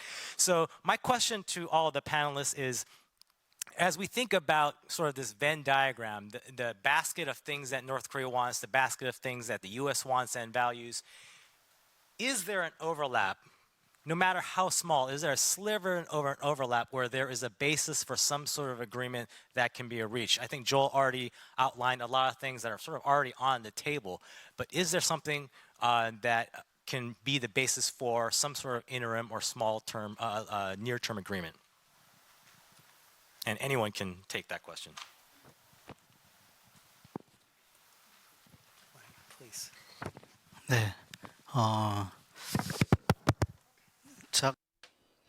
Yes, last year,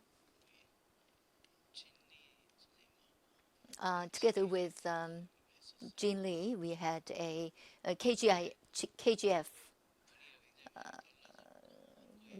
discussion. At that time, as Jean mentioned, the situation has changed greatly, and the negotiation positions have weakened somewhat. And a lot of that, I agree with, and I believe a lot of that has to do with military exercises. The Panmunjom June 13th discussions was where President Moon talked with Kim Jong-un for 30 minutes. And during 30 minutes, Kim Jong-un requested interruption of military exercises. At that time, President Trump wanted, North Korea says that President Trump gave them a positive reaction to that. So if you meet North Koreans, they say, well, President Trump said that you would stop military exercises. And that's because South Korea requested it. And why is it still continuing at this point? So from the Moon administration point of view, the USFK Forces Korea is very important. And so without military exercises, what use is it to have them there? And so that's why they conducted the August exercises. In any event, for a long time, North Korea has requested a interruption of military exercises for a long time. And so they are saying that South Korea allowed this to happen. South Korea started military exercises. They wanted to start military exercises again. So that's why they're saying they don't want to talk with South Korea at all. So the South Korean government knows that the military relations with U.S. is very important, and so they're faced with a lot of difficulties as they talk to the North Koreans. But the Vigilant Ace exercise was postponed, and so they are trying to get a momentum with North Korean talks. And as I mentioned, the truce of 2020 before the Tokyo Olympics will be an important time point as well. In this view, they we interrupted the October Vigilant Ace exercises. Why aren't you willing to talk? Is the South Korean question to North Korea. And I believe that there's one issue that's important here. Secretary of Defense Esper said that he would interrupt military exercises. And at this very same day, North Korea declared that Esper secretary is a great man.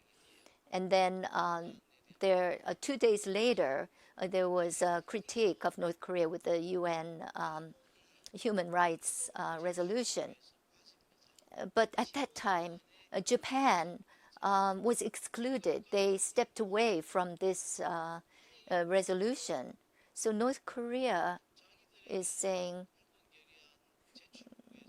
Japan was a country that submitted the human rights resolution. Why isn't the United States recusing itself as well? This itself is a hostile act. And so this is a criticism of the United States. So they agree with the interruption of military exercises, but 2 days later, why did you take another approach with the UN resolution? Is the North Korean point of view. But I think that with time, I think that North Korea will come back to the negotiating table. And as Frank said earlier, economic sanctions are important, but domestically, the North Koreans deem very important the U.S.-Korean military exercises.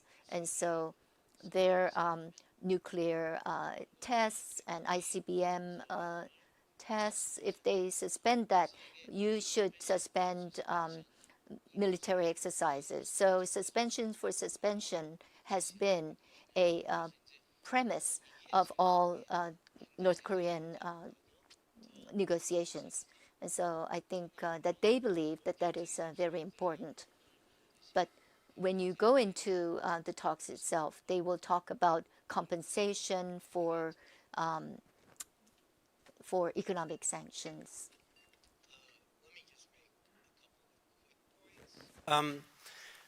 First, I don't see anything surprising here about North Korea's behavior. You know, the idea that they're trying to divide all of us and they're working with Russians, they're working with Chinese.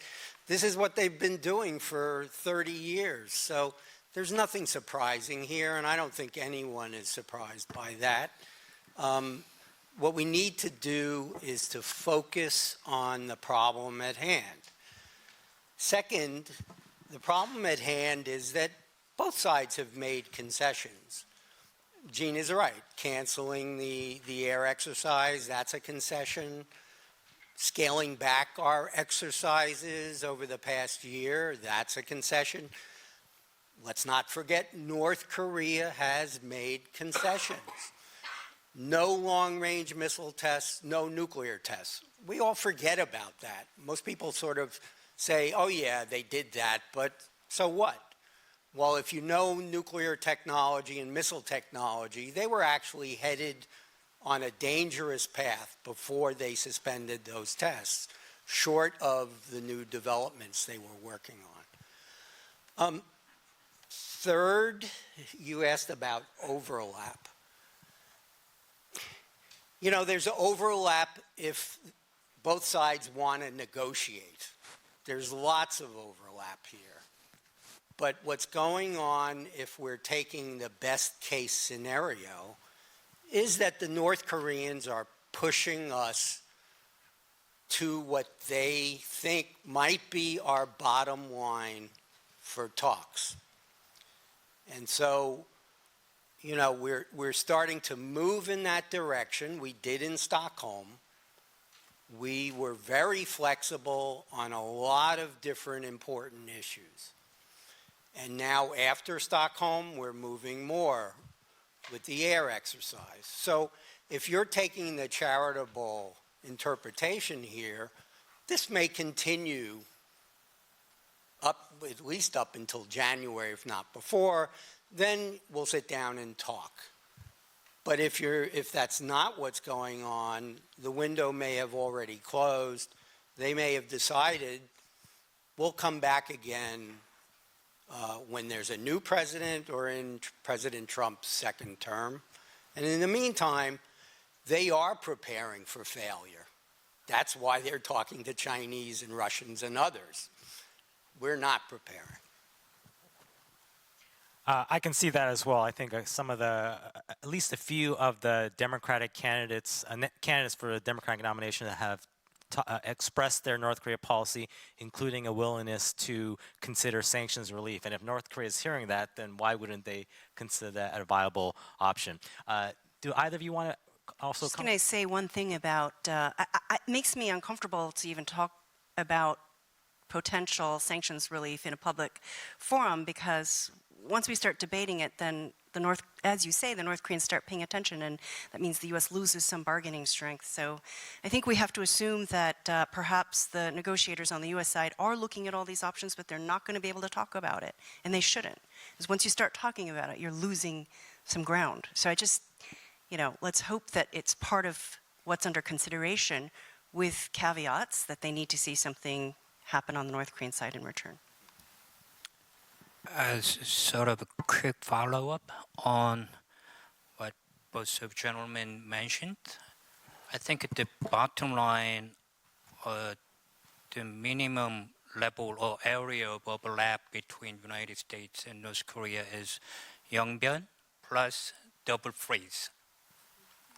North Korea already offered Yeonbyeon, and United States demanded we need more than Yeonbyeon plus ARPA. And North Korea demanded recently, it is questionable they actually moved the goalpost further apart or not. It is a point of contention, but anyway, they demanded for double freeze. So why United States offer a little bit more lengthened time horizon, not just this time, but there will be another round of joint military exercise in spring, summer, fall. So why not 1 year or just a half of next year? We will scale back, or we will just adjust military exercise in the spring. So why don't you come to the table? So Yeonbyeon, you guys already offered. We will take it.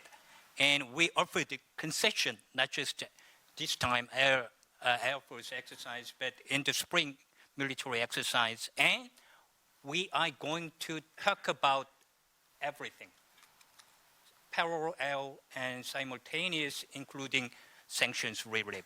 So what about Yeonbyeon plus double freeze? No. Yeonbyeon plus double freeze plus ARPA. ARPA should be dealt with in the negotiation table. That's my position. Fair enough. Okay, let's go to questions. We have basically 15 minutes or so, so that gives us time for a few questions. Let's go with the gentleman right in the middle with the glasses. Sorry, yes.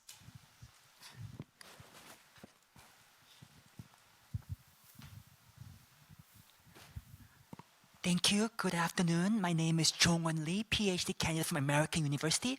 My question is, there are certain North Korean skeptics who argue that even if there is a suspension for suspension deal, as Dr. Lee mentioned, suspending North Korea's nuclear experiments in exchange for suspending US ROK military exercise, they may be good for DPRK, they may be good for US, but it might actually be good for South Korea, since South Korea will still have to face North Korea as a nuclear country and lose some of those military readiness because of lack of exercise. So from South Korea's perspective, it's really suspension for suspension deal, small deal, really good for South Korea's interests? Is my question. The question is whether a freeze for freeze or suspension for suspension, while it may be good for North Korea, U.S. interests, is it good for South Korea's interests because they would be the victims of the lack of military readiness? Whenever you're making proposals, whenever a diplomat or U.S. government makes a proposal, you have to evaluate the different possibilities, right? So yes, you're right. Suspending military exercises indefinitely which is not what I'm talking about, would be bad. Suspending it for 6 months, and then maybe if you get to sit down with the North Koreans, work out what that exactly means, work out exactly what the missile and nuclear test moratorium means, and then weighing that against what happens if this process falls apart. So you have to look at the different futures and come to a conclusion about what serves your interests. That's the point. I mean, we're not just making these proposals because they sound nice. You have to evaluate the impact on your interests and also things you might do to offset that impact. And the degradation to military readiness is also bad for the U.S. military working in a combined fashion with the South Korean military. And one could also argue that it may be a positive for South Korea if that sort of freeze for freeze allows diplomacy to proceed, that allows inter-Korean cooperation to advance as well. So that may be a risk that they're worth taking. Right. We had a question over here, right there. I'm Peter Humphrey, intelligence analyst and a former diplomat. Are we stupid enough to trade for Yongbyon when there's at least one and perhaps two other Yongbyons? Or is there a minimum trade where we get all the Yongbyons all at once? Or are we going to go for some silly face-saving thing where the above-ground 30-year-old technology is given up, but the underground technology, the brand new stuff, is left in place? Joel, I think you already answered this sort of in your remarks, but the question is like, is Yongbyon good enough, or should we go for the entire program? And I'm not stupid enough just to settle for Yongbyon. There's a reason why I say that. You are not going to get at those other facilities right away. That's a given. So, I accept what you're saying. You have to tell me what you would do to solve this problem. And the reason I'm saying that is because with all the experience I've had, there's no way you're going to have to do this in phases. That's all there is to it. That's the only way this will work. So, I accept what you're saying, that you think that's a waste of time. That's fine. Then you have to, I hope, think through the implications of what you're saying. What does that mean for the future of Northeast Asia? Does that mean Northeast Asia is going to go nuclear? If North Korea's nuclear weapons program proceeds uncontrolled, what are South Korea and Japan going to do? What are the implications of that for the U.S. ROK and U.S.-Japan alliance? I don't think it's good. So that's all I'm saying, is everyone can have their own view on how to proceed here, as long as, I would say, with the caveat that you think through the implications of what you're advocating.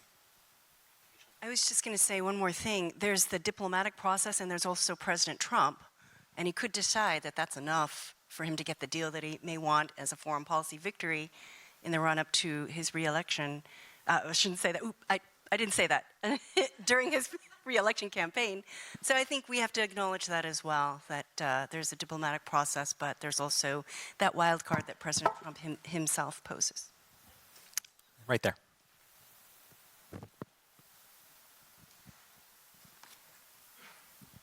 Yeah, thank you. Mike Billington with Executive Intelligence Review. Despite the anti-Russia and anti-China hysteria that we have in the U.S. and the press and the Congress and even some within the cabinet, Trump has stuck his ground that he wants to be friends with Putin and he wants to make a deal and be friends with China. So he prefers bilateral negotiations, but nonetheless, what do you all think about the actual positive role that Russia and China could or should play, and what do you think Trump is looking for from Russia and China on this? The role of Russia and China and what the U.S. is looking for from them.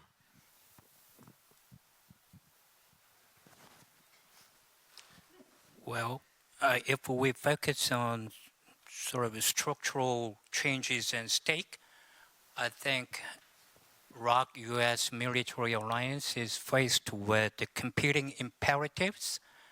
On the one hand, there is the imperative of readiness, but on the other hand, we are trapped in two wars.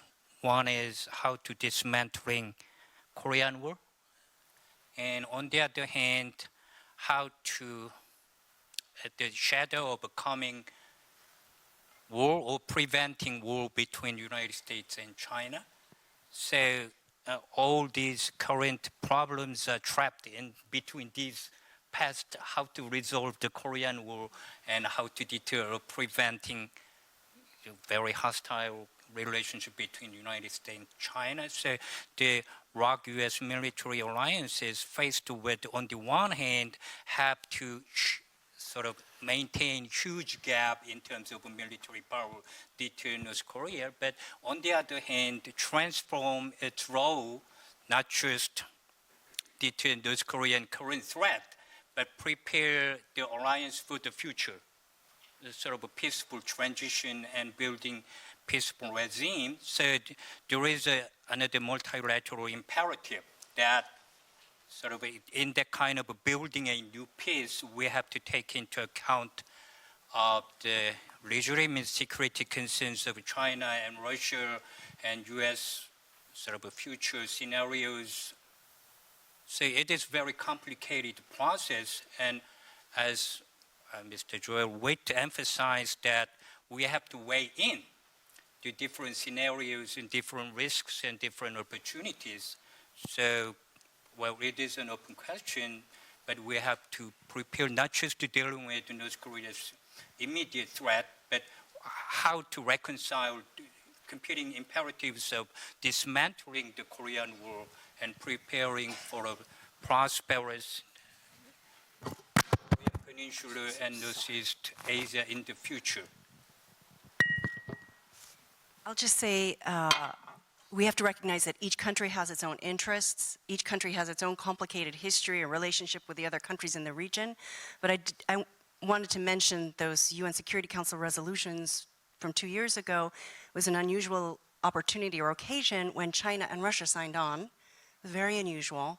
That sent especially China's involvement or signature sent a strong message to Pyongyang. So that's an example of when China and Russia do sign on to a US-led effort. But we'll see what happens. It's, that 2-year deadline is coming up. We'll see if North Korea succeeds in dividing that unity. Remember that we had Kim Jong-un in the wake of the failure at Hanoi, the breakdown of those talks, go to Vladivostok and invite Xi Jinping to Pyongyang. Did I get that right? I think I have that right. In each case, got a little bit from each of them, but didn't get exactly what he wanted, which was sanctions relief. And so those are small examples, or perhaps significant examples of China and Russia supporting this effort to bring North Korea to the negotiating table. Any other thoughts on this question? Okay, just a few minutes left, so let's take, I think there's a question down here. Yes.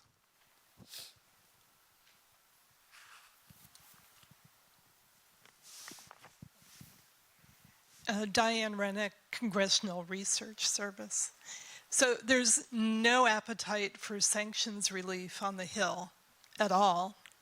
And all the sanctions that the US has in place are codified in law. So how do you go about getting sanctions relief?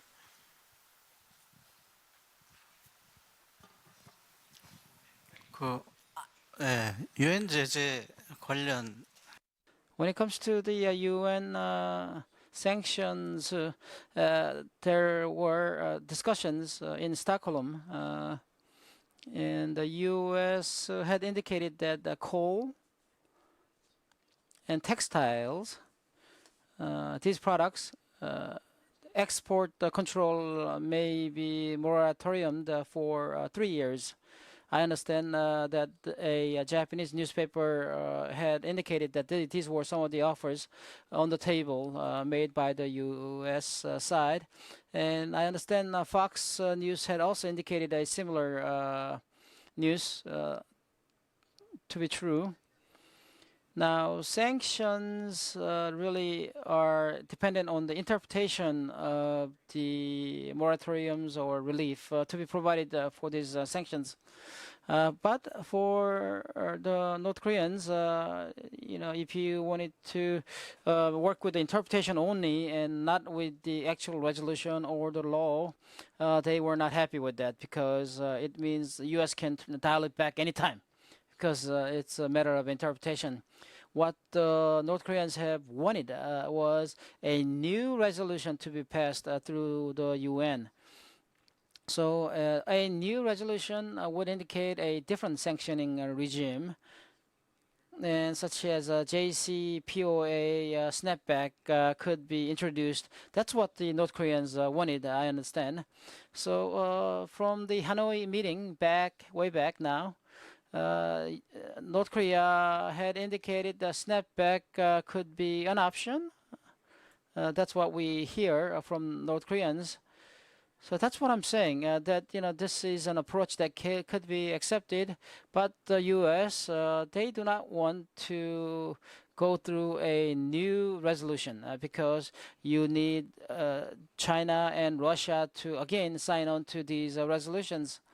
Now, that's a difficulty because the U.S. may not in the future have the consent of Russia and China to sanction North Korea again. 짧게. Diane, you know a lot more about sanctions than I do, so. But what I would say, if tomorrow through some magic that President Trump reached a deal with North Korea that started us down the road of denuclearization, and parts of it had to do with sanctions and part of it required action on the Hill, I doubt if there would be any Republicans up there who would say, nah, we're not going to do it. And I bet you a lot of Democrats would go along too, because it's my experience. When you go up to the Hill, you try to sell an agreement, they're sitting there saying, nah, this is no good. You say to them, well, gee, okay, we'll go back, but this could mean fire and fury again. They'll all back off. And as you know well, I would just add that certainly there's no appetite for providing a relief related to the unilateral U.S. sanctions. In fact, it's a matter of law of when sanctions relief is allowed. But I could see, something related to exemptions or waivers of multilateral UN sanctions based on the Security Council resolutions that the administration could go for. Congress might not be happy about it, but that would be a first start. Yeah. All right, let's just take one last question, and then we'll wrap it up. Back there. Thank you. I'm a master's student at American University. I have a question to Mr. Witt. So South Korean Navy is reviewing developing South Korea's own nuclear-powered submarine. And if diplomacy fails and North Korea increases the level of its threats, in terms of South Korea's missile defense capability, do you think that the U.S. will support such plan? And what is your opinion about the effectiveness of such plan? Are you talking about a nuclear-powered attack submarine or a nuclear-powered submarine carrying missiles? Carrying missiles. Carrying missiles? Yeah, in terms of defense. Well, that has nothing to do with. Yes. Okay. So it would give South Korea another basing mode for missiles to attack North Korea. I don't know. It doesn't make a lot of sense to me, really. I don't know what more to say about it, honestly. I mean, even North Korea's ballistic missile submarine, I mean, there's a lot of hype out there in the press about this one clunky 1960s submarine that you could probably hear leave port right now if it left port from here. So the thing is not survivable, carries 3 missiles, and wouldn't get very far out of port before it was sunk. So I don't know what to say about a South Korean ballistic missile submarine, really. It doesn't make a lot of sense. Okay, thank you so much for joining us for this first session. The next one starts around 3:10, so please use this opportunity for a restroom break if you need it. And thank me in joining me for applying the panelists. Thank you so much. South Korea thinking of building a ballistic submarine?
Frank, can you start?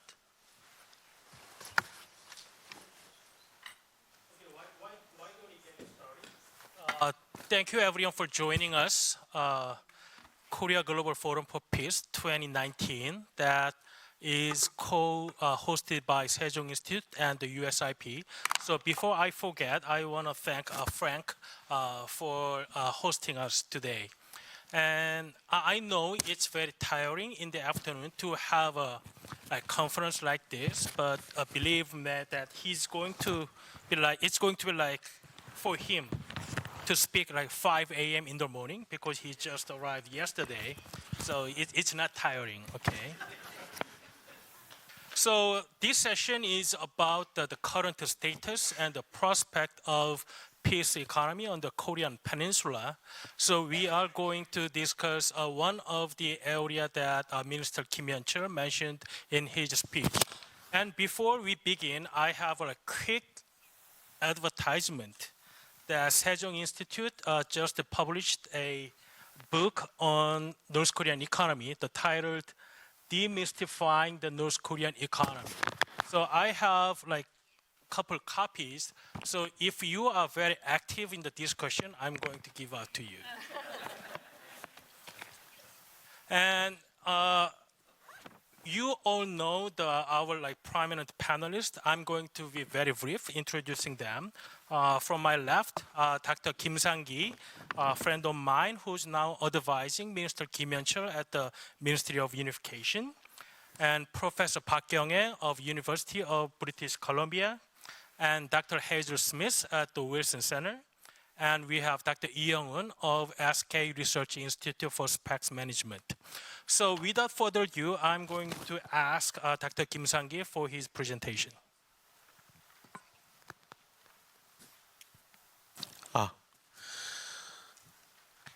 Please use this interpretation device. I'm going to speak in Korean.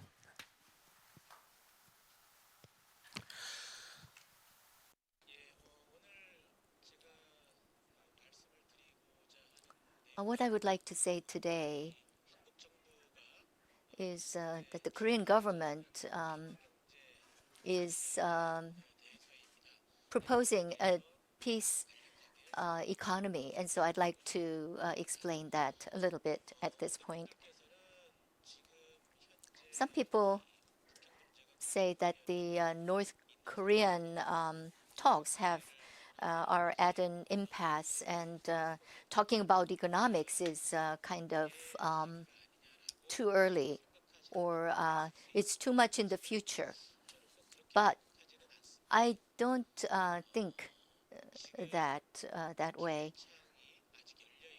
I think the window of opportunity is open, and the negotiation deadline that North Korea suggested, the end of the year is still some time left, and I think that we still can make some progress before then. And if we use the opportunity effectively, then next year, I think, can be a different situation from this year. And of course, I think that we need to, our governments, both our governments and North Korea need to make efforts to make this happen. So as an introduction, I wanted to say that, but then I wanted to talk about what is peace, the economy, and what is it, and explain it a little bit. The reason why Korean government is proposing this is that the peace on the Korean Peninsula has been continuing, and prosperity has been deteriorating also. And if we look at the Korean economy also, we need a new motivation. And also North Korea is also focusing on its economy. But co-prosperity between North and South Korea is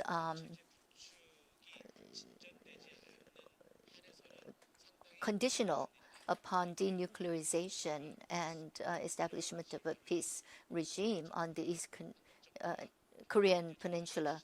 So that's the background that our government states as a premise for this Korean economy, peace economy. So what is it? It means that peace is becoming a basis, a fundamental base, and a means for solidifying the economy. So it will help create a vicious cycle. So based on peace,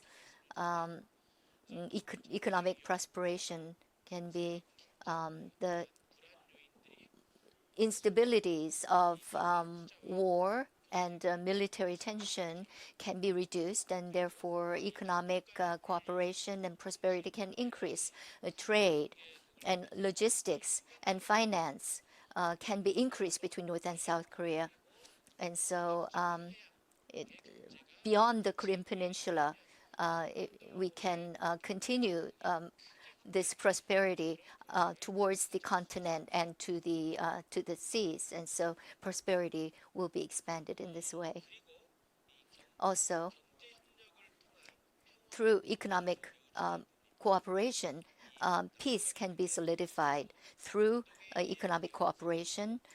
There will be a common ground, and so this can deter conflict between the two Koreas and create an environment for sustainable peace on the Korean Peninsula. So this is the peace economy core principle forwarded by the Korean government. And if we look historically, after the World War II, in Europe, there was the steel and coal co-op that was created, and it is similar to that situation.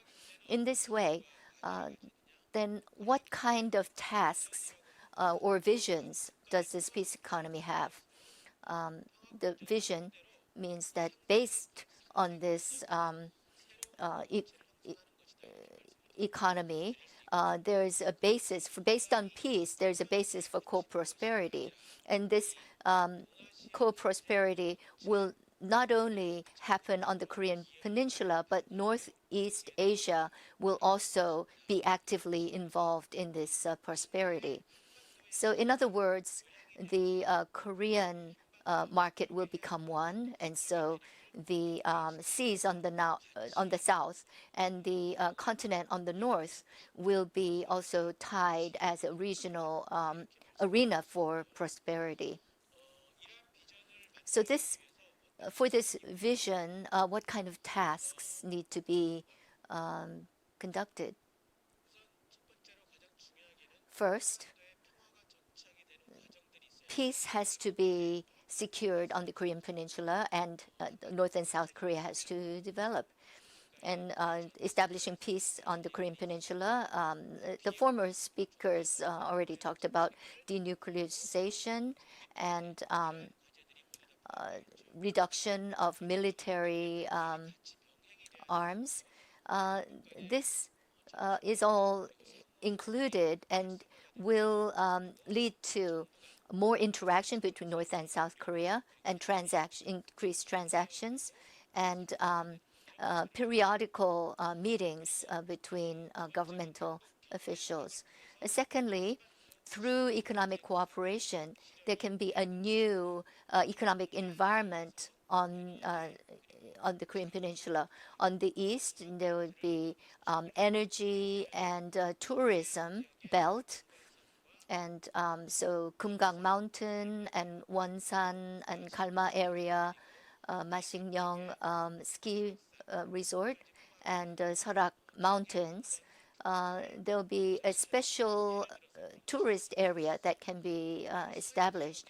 On the west coast will be for trade and commerce, and there will be a railroad that connects the two Koreas, and then will create a logistical network where conventional and new industries can be created.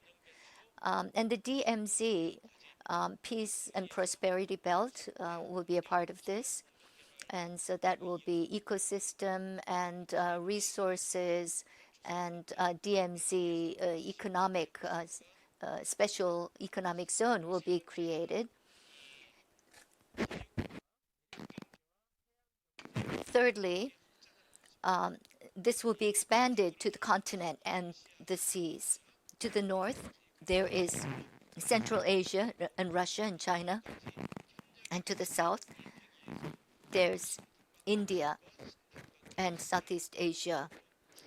And there will be new policies towards the north and the south. And a common railroad project will be a main core of this initiative. And in implementing this new plan, what can we expect? I think we can talk about three things. First, the scale of the economy will be expanded, and there will be a new motivation for growth. If we look at the population, if we talk about North and South Korea together, there will be one market that is 80 million people. And so this will be a new market that is available for the industries. And also, North and South industries, if new opportunities are given, there will be new jobs created. And there can be new jobs created. And the overall level of the citizens' everyday life will be increased, enhanced. And slow growth can be overcome. The second thing we can expect is that through the continental and oceanic expansion, we can expand roads and infrastructure such as trains, especially connecting to the north, will be a north-south railroad that will lead to Eurasia and expand towards Eurasia. And along with roads and railroads, related industries will also develop. And tourism is one of these industries. And then finally, we can talk about one other expectation. Currently, Korea is continually in a state of military tension. I think you may have heard of Korea discount. There's less credit rating, and there's a lower ability to invest. So if we talk about peace economy, instead of Korea discount, we can talk about Korea premium. And so the increase in credit ranking, as well as a new creation of new jobs, will be possible, as well as new investments, activation of new investments, which will contribute to activation of the economy. So that's all I had.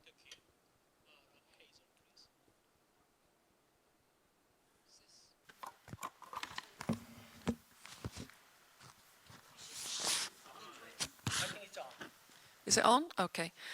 I first of all would like to echo my colleagues and say thank you to the Sejong Institute, to USIP, and to Frank in particular for inviting me today.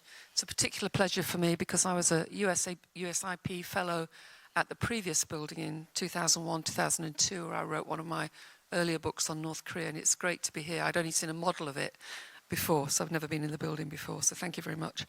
I'll try to be brief, and I understand my mission is just to provide a few talking points, and it's been a long day, so maybe I'll just provide a few controversial talking points based on some of my research. The two questions I was given to respond to by Frank are what are the implications of the current state of diplomatic negotiations on South Korea's efforts to build a peace economy? And the second one, are there alternative ways to strengthen inter-Korean and regional economic cooperation, assuming little or no sanctions relief? So I'll try to stick to the brief. So in terms of the first question, the implications of the current state of diplomatic negotiations, I think the simple answer is that until some progress is made in US DPRK negotiations, US DPRK, all the rest of them notwithstanding, the South Korean government is not likely to go ahead with implementation of any economic strategy that involves any form of economic investment in the DPRK, despite all the very laudable aspirations for what could be done if there was peace. And this is because, and I want to argue this, that the South Korean government has adopted a very conservative interpretation of the UN sanctions regime. So, at the risk of repeating some of the things that were talked about in the earlier session, but to set the scene, because I was asked to talk about the peace economy in the context of the diplomatic relations, the diplomatic negotiations, if we can just recap, we had a Singapore agreement which set out the broad goals agreed by the US and the DPRK, the commitment to establish new US-DPRK relations in accordance with the desire of the peoples for peace and prosperity, United States and DPRK join efforts to build a lasting and stable peace regime, reaffirming of the Panmunjom Declaration, working toward DPRK committing to work towards the complete denuclearization of the Korean Peninsula, and the commitment to recovering the POWMIA remains. So there is an agreed joint statement between the mission goal in terms of the US and the DPRK, which is certainly a step forward over the many, many years of negotiations that have taken place between the US and the DPRK. So the big question is the operationalization of those goals. Now, both sides are verbally committed to diplomacy, but the issue is whether this is a diplomacy in the classical sense, whereby both sides engage in step-by-step negotiating based on compromise and reciprocal concessions. The only time you don't do that is if you've overwhelmingly defeated your enemy in war, and then you can impose what you like on them.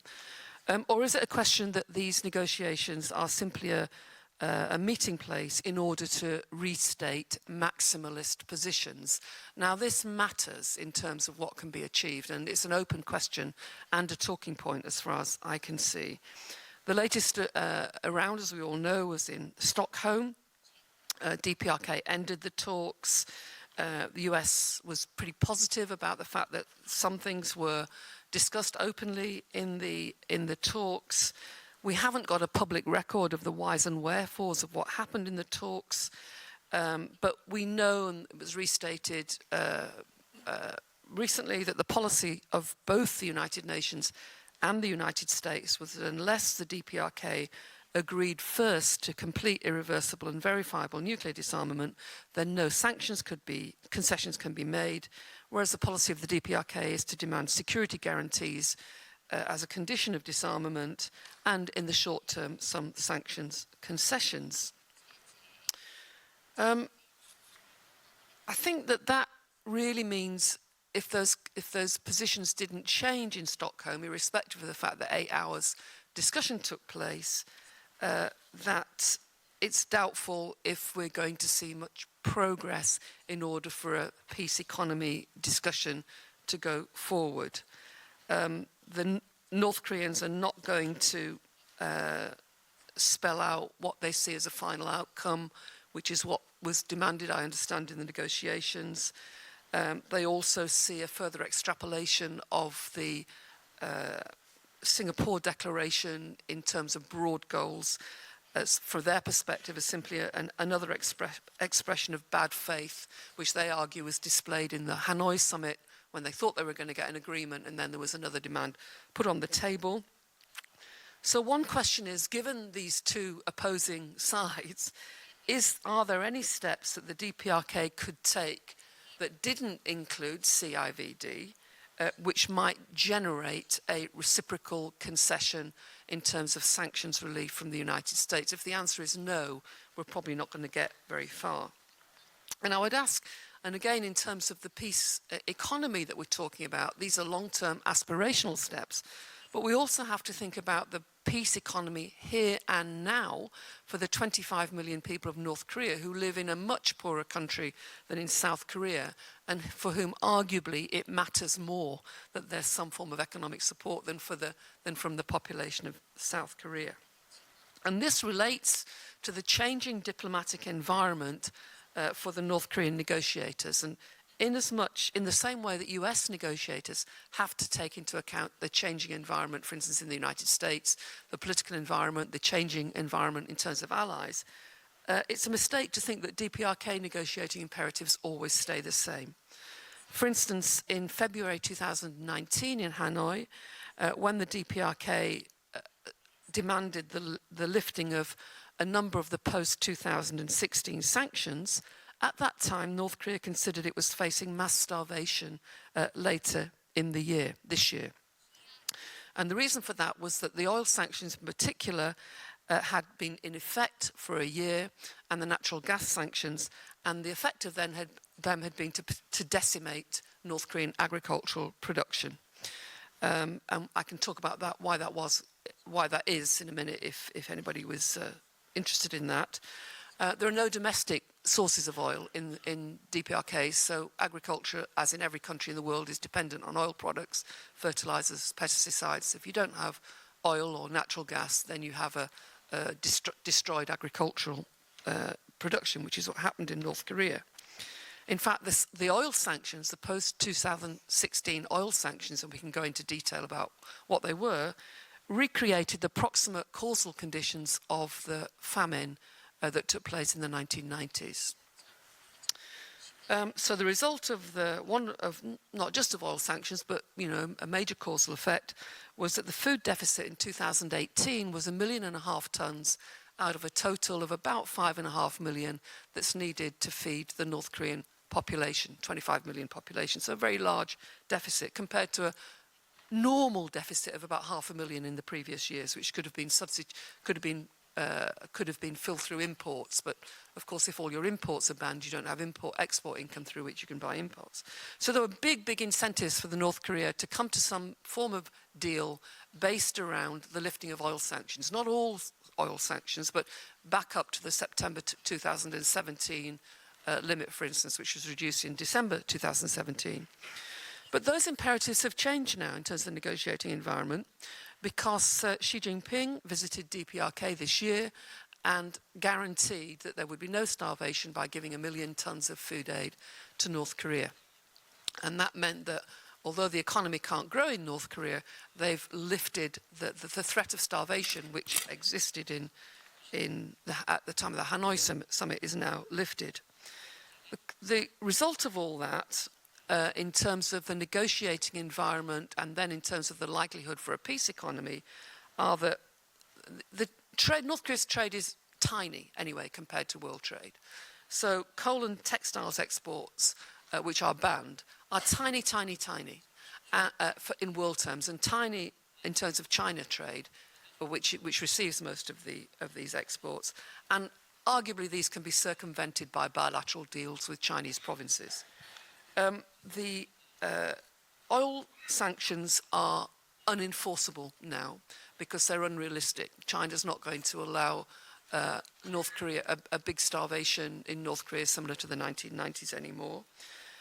And also what this means is that China, the North Korea has had to admit this year that it's wholly dependent not just on Chinese trade, but on Chinese assistance, not just for prosperity, but for simple survival of the population. And this changes the strategic balance in East Asia, because although the North Koreans hate dealing with the Chinese, they've had to accept that they are now completely dependent on China. And this gives China, along with Russia, a rather large negotiating clout. And it does mean that if China and Russia also come forward with a deal, which they argue partially comes up with a nuclear freeze over the next months or year, that they could put this to the Security Council. If the Security Council doesn't accept it, they could go ahead with it anyway, because North Korea is a Chinese and Russian neighbor. It's not a US neighbor, and it can manage to get along with trade, provided China and Russia support them. So coming back to the title, the practical ways to support projects by the South Korean government are perhaps to be a bit bolder in terms of the implementation of the projects that it's got on the table. There are no reasons why some of the development projects could not be marketed as humanitarian projects. There's no reasons why South Korea couldn't give lots and lots of scholarships overseas, in Indonesia, in Asia, in India, in China, for North Korean students to study abroad. there's no reason really not to implement the North Korean census, which has been developed with the UNFPA, and which South Korea promised to fund. It's about $29 million, but was stopped because it involved computers. The outcome of that census would give a transparent look into North Korean society. We'd all benefit from the information. We could compare it to the 2008 census. If North Korea goes ahead with it on its own, it won't be transparent. So there's lots of things that South Korea can do. But to go back to my premises, I think there's been, for very understandable reasons, a very conservative interpretation of the sanctions regime. So in the short term, perhaps as I was asked this question, I don't want to be impertinent in interfering in South Korea's decision making. It's nothing really to do with me. I'm an observer, but I think that there is a possibility for some bolder interpretation, even given the current situation of what projects could be implemented, even within the sanctions regime. Thank you, Hazel. Now I'm going to ask Professor Park Kyung-hee, and as most of you already knew that Professor Park is a frequent visitor of North Korea, and she's also has great lengths of experience in helping North Korea students study elsewhere. So please, Professor Park. I don't. So on. Well, thank you. It's nice to be back to USIP. I was here in April, and then see my colleagues from USIP and also my colleagues from Korea. It's great, and thanks for the invitation. As Hazel said, we were asked to address two questions, or to answer the questions. What are the implications of current diplomatic negotiation on South Korea's peace economy, and what can we do to strengthen inter-Korean relations given the sanctions regime? Well, I guess the fundamental cause of the ongoing impasse between the two countries is that inter-Korean relations are subordinate to the U.S.-North Korea relations, and the absence of any agreement so far between U.S. and North Korea left South Korea struggling to define the next steps. Meanwhile, Pyongyang sees itself entering into the negotiation table from a position of strength, not position of weakness, because of its powerful deterrent with nuclear weapons, and at demanding the United States to stop hostile policy, to guarantee North Korea's right to survival and the right to development. So what are the implications on South Korea's peace economy then? Well, as we all know, President Moon in September at his UN speech, he says that South Korea intends to create peace economy, whereby peace can lead economic cooperation with North Korea, which in turn will reinforce peace, all working in a virtuous cycle. In principle, I think the peace development nexus makes good sense for the economy of both North and South Korea. The conventional wisdom on economic development and peace was that economic development was a precondition for security. But later, this argument was increasingly put into question because economic growth alone does not prevent conflict. So with the view that instability hinders development, many literature began to argue for conflict-sensitive economic cooperation and for strategic peace building as a factor to be considered in economic cooperation. So in this context, having peace building, conflict prevention, and reconciliation as objectives in designing the future inter-Korean economic cooperation makes a good sense to me. Also, I think the idea of peace economy could be appealing to North Korea. To Kim Jong-un, the issues of peace, issues of economy are not only issues for state security, but also issues for his own regime security. So any success in virtuous cycle of peace economy could consolidate his legitimacy.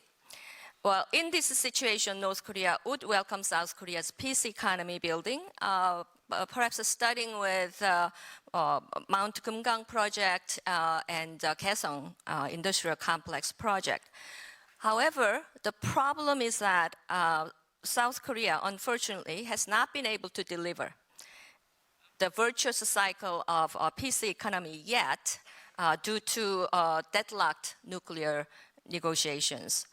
So to Pyongyang, South Korea has strategic values only when it is capable of persuading the United States to ease sanctions, only when it is capable of creating the right conditions to implement inter-Korean economic cooperation.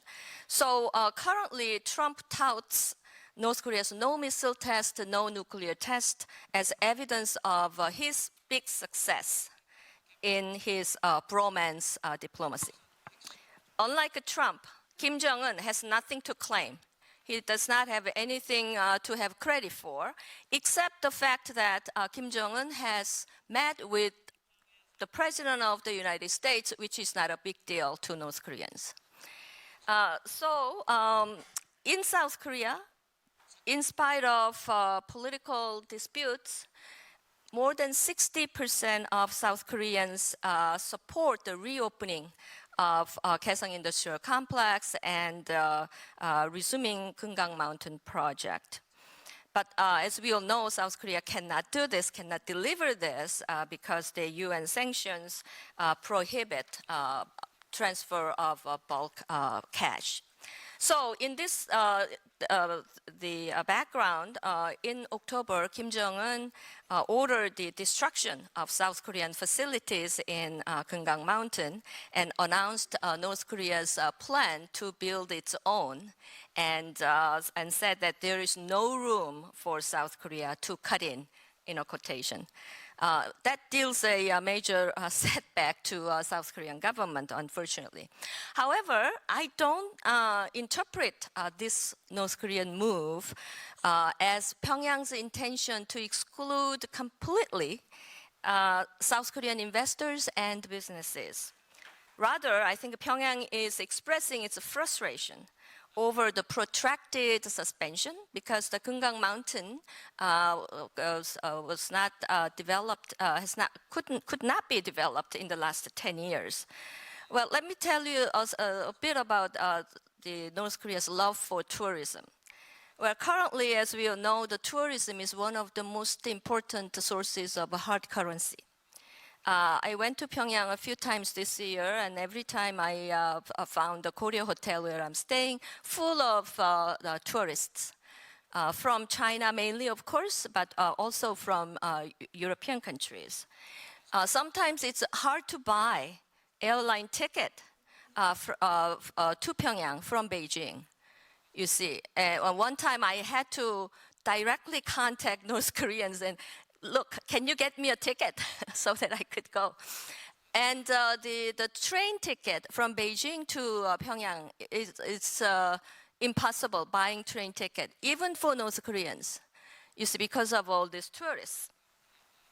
Well, this time I went to Mount Chilbo, which is well known as Mount Kumgang of North Hamgyong province, right? From Pyongyang, you have to take a domestic flight to Orang. There are two flights a week. And Orang is about 3.5 hour drive from Chilbo. Well, when I went there, I asked the stewardess, oh, how many seats do you have in this flight? Because it was packed, full. She said 150 seats, no seat at all, no empty seat. On our way back, we were even asked if we could take next flight meaning 3 days later, right? And we said, no way. Why? They probably overbooked. And they said they even offered, oh, we'll refund you your airfare. And so we had to argue with them more than an hour to retain our seat in that plane. the Chilbo, although it is one of the 6 most beautiful mountains in North Korea, but not developed at all. No hotel, no paved road, no infra, nothing, only homestay. But I was surprised to see the tourists from China and also from Europe and also from Canada. The people people running the business there, they seem to be relatively well-to-do because they deal with cash all the time, right? And then every transaction was done in yuan, Chinese, yuan. And they said Chinese they come to Chilbo area all year round. So these North Koreans, they sell tourists mountain vegetables and seafood because like Keungang, Chilbo is surrounded by mountain and ocean. The woman who hosted us in her house, after work, she had her own laptop. After work, she turned on her laptop and watched the movie. And I asked her, what movie are you watching? I said, oh, Indian movie. Indian movie. And she was wearing a thermal, hair cap. And I asked, what is that? What are you wearing? She says, oh, this is for nourishing my hair. So thermal, nourishing hair cap every night. I've never used that in my whole life. And so, likewise, tourism is a booming business in North Korea. And the Keungang Mountain is the cream of the cream in their tourism business, right? And so 10 years of no progress frustrates North Korea. And this in turn threatens South Korea's efforts to build peace economy, I think. So what do we need to do? I mean, I don't know what we need to do, but then he asked us to address this. So 3 things. One, as I said, inter-Korean economic cooperation heavily depends on the Washington's willingness to support the easing sanctions. I know Washington here, everybody, hear from my colleagues, everybody is gloomy about the picture, right? However, South Korean government might need to negotiate harder to obtain maximum flexibility. Somebody mentioned the snapshot, the snapback provision and all that. So certainly, although it is very difficult, I think at least the South Korea give it a try. And secondly, the Seoul might allow for South Korean companies to, might allow some room for South Korean companies to work directly or negotiate directly with North Korea if North Korea reaches out to them. So that, particularly for the Keungang Mountain tourism, so that they could be prepared for their future business with Pyongyang once sanctions are lifted. As I mentioned earlier, I don't think North Korea will completely exclude South Korean private businesses because they need not only investors, but also they need knowledge, expertise, and also experiences of South Korean companies in resort development and particularly ecotourism. The Kim Jong-un emphasized the ecotourism in Keungang Mountain. And third, as it was mentioned, as a person who's doing,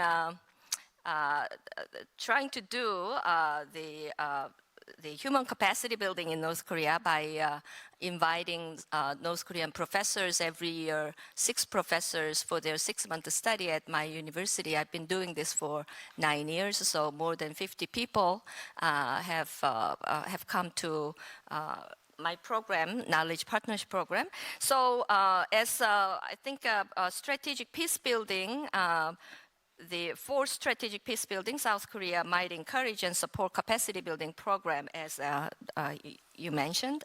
As Yuan Galtung says, peace building implies something more dynamic, something more positive than creating stability. And revolves around the notion of capacity building, good governance, and like that. And so enhancing human capacity building, by enhancing human capacity building, I think South Korea's peace economy nexus could be broadened and deepened. And these human capacity building programs could promote sustainable peace economy, particularly in conflict-affected countries like North and South Korea. So I'll stop here. Thank you. Thank you, Professor Park. Last but not least, we have Dr. Lee Young-eun, and I forgot to mention that he is the main contributor of this book, which I'm going to give away after the session. Dr. Lee, please.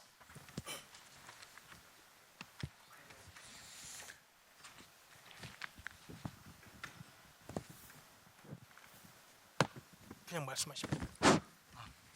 네, Yes, nice to meet you all. The content of my presentation is about the recent changes in the North Korean economy and its effects. Why I want to explain this is that recently the changes in North Korea, not a lot of people know about this, and so I think we need to focus on this topic. First, the North Korean sanctions have began in 2014, but in 2016, and the influence of these sanctions have not really been that severe.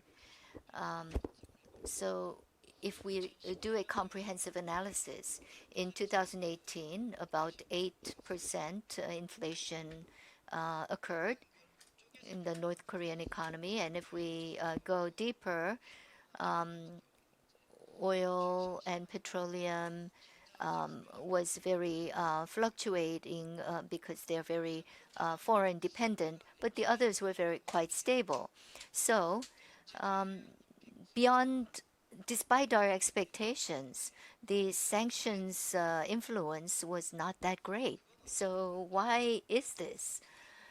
This may be because the nuclear threats have increased, and we have seen the sanctions implemented, but we haven't really looked deep into the economy of the North Koreans. So what are the main changes? I'd like to focus on three main points. First is innovation, and second is the change in the path forward. First, the economic innovations have occurred, and they become systematized after a certain amount of time. It's not only affecting industries, but also affecting finance as well. So it's an overall change in the transformation in the Korean economy. And the second point, and this is very important, industries or co-op agricultures are given real power. In the past, the government did the planning and they did the selling and distribution, and the government was responsible for that. But now, the industries themselves are given the freedom to do that. And so they need to be responsible by themselves. And so as a result, the competition between the industries have become very high. So they want to sell something that will sell, and then after paying some of the profits to the government, they need to reinvest that into managing their industry. And so it becomes a brand industry.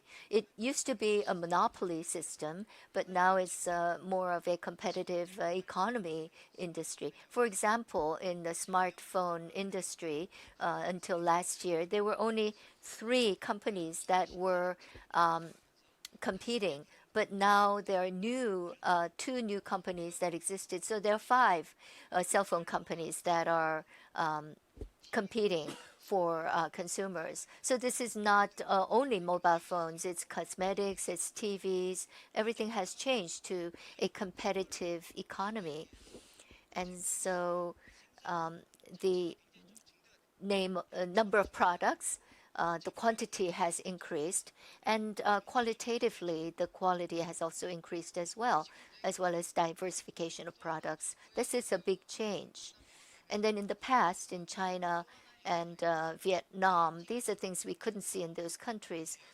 IT has been integrated so that the changes have been very large scale. And so e-commerce, for example, or credit use of electronic card systems has quickly taken place. So if we look at these changes, based on these, the domestic preference for domestic products has been taking place according to the pace of nuclear projects. So as nuclear projects begun, this trend has also increased as well. So consumers are looking for food domestically and other consumer products domestically. And so they are now substituting domestic products for Chinese products.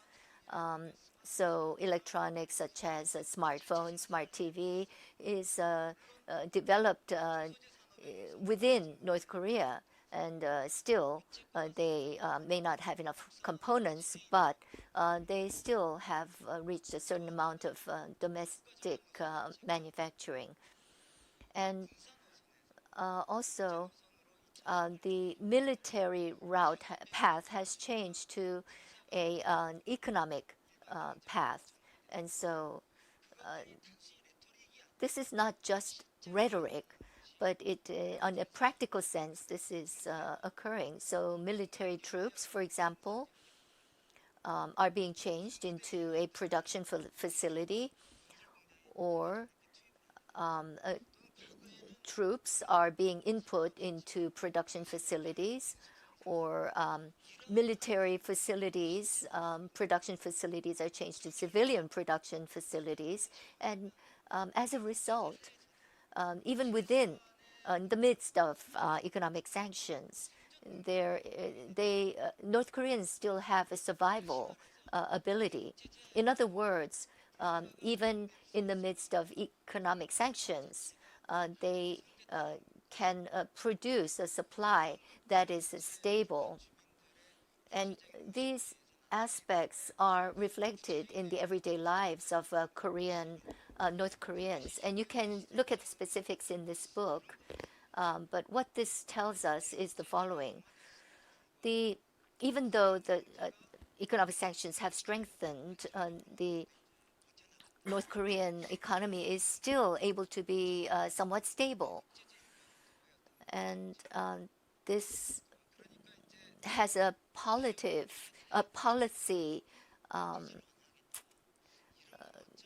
kind of result that maybe the economic sanctions are not having the effects that we had originally thought. So they may be able to last longer than we had originally thought. And also, the stronger the sanctions, the more North Korea is dependent on China. And is this contributing to peace economy? These are some questions that come to mind. The authority as a moderator that I have, and I'm going to ask a question to Hazel. That one of the sentences that stands out to me during your presentation is that Korean government is conservative in interpreting like sanctions. So could you elaborate more in what area you perceive that Korean government is conservative in interpreting UN sanctions? Well, if I can just expand on one of the examples I already gave, the DPRK North Korea census has been planned for years now with the UN, UNFPA. All the plans are very well advanced. In 2008, the UNFPA also developed a census with the North Korean Central Bureau of Statistics. Because it was done in cooperative terms, it meant all the data became transparent and available to the international community. For those of you that haven't come across the 2008 census, it's available online. There's pages and pages and pages and pages of it. Now, it's fantastically useful information. It doesn't mean to say you have to use it to analyze it. For instance, one of the things it does is it tells us how many people are in different industries. Now, we know from other evidence that women particularly have to register in workplaces and then they go off to the market. So we know that they're not working there all the time. But it just tells us even that small thing about where women are supposed to work or where the composition of what the composition of the economy is. So providing you can analyse the information, and that's the same in any country. If you get information from any country, there's hundreds, thousands and thousands of data points.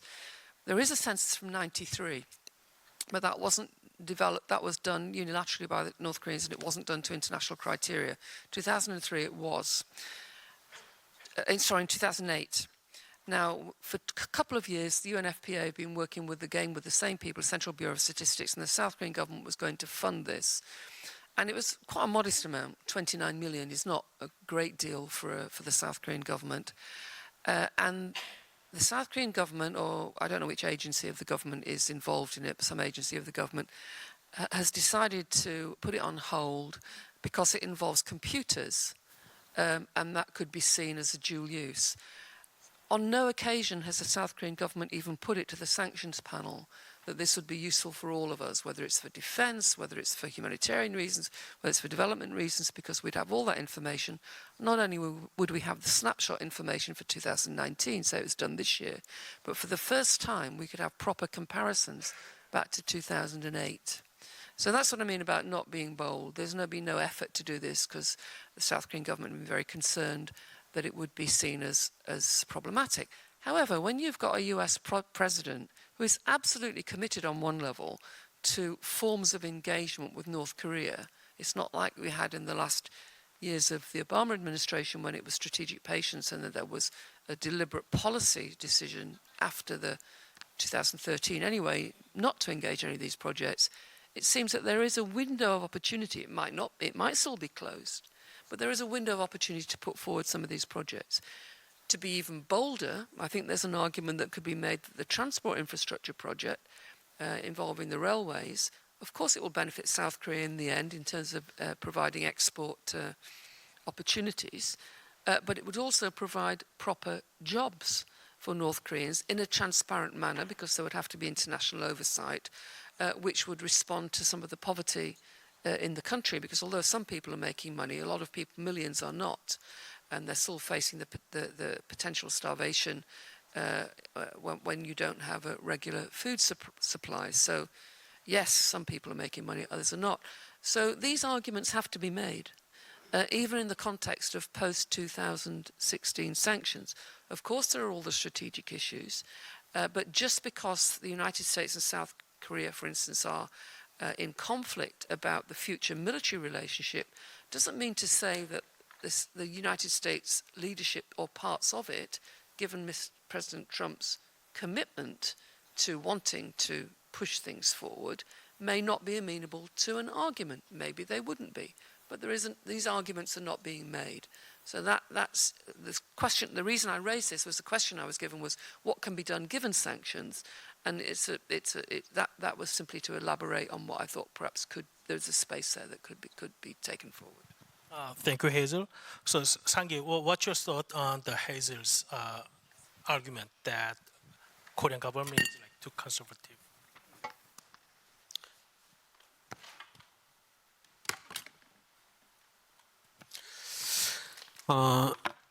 우리 한국 정부가 그 유엔 안보리 대북제 The Korean government, in its interpretation of the North Korean sanctions, I think that maybe the view was that it may be overly conservative.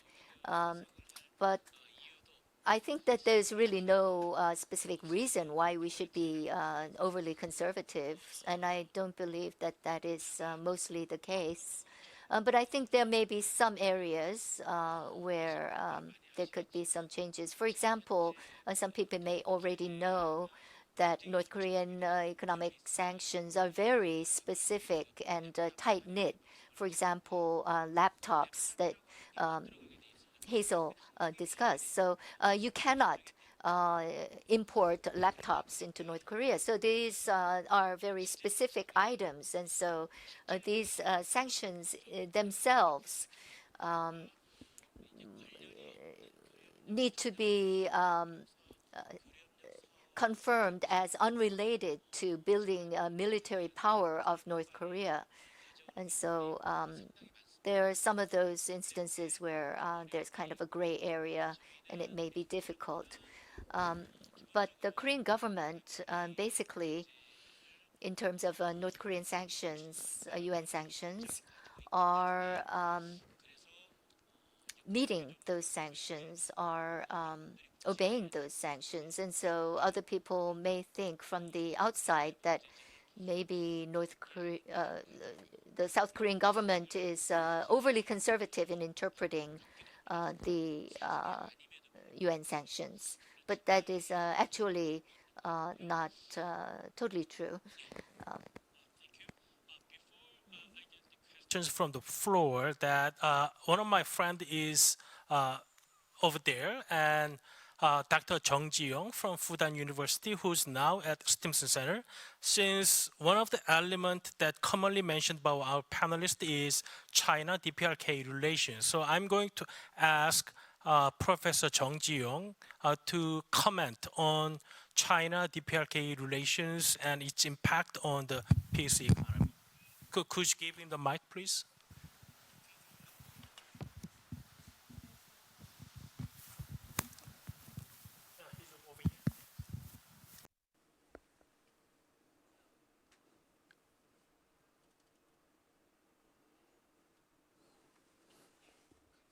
Thank you. I'll speak in Korean. I have lived in North Korea for a long time. And I have also been to China quite a bit, over 100 occasions. And as such, I think I can speak on the economic relationship between China and North Korea.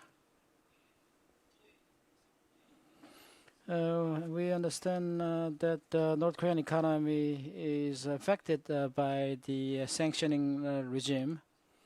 But does that mean that North Korean economy is about to collapse? I don't believe so. However, U.S. really holds the key, as the North Koreans see, for reducing the sanctioning regime. And if the Americans are truly wanting and intending to have a better relationship with North Korea, the U.S. must show through its action the time is ripe. That's the way the North Koreans see the issue. As to whether North Koreans are really intent on giving up their nuclear capabilities, well, I don't believe North Koreans are really at that stage, because at this point, North Koreans do believe the nuclear capabilities are what sustains their regime, and to ward off any external threats such as the U.S.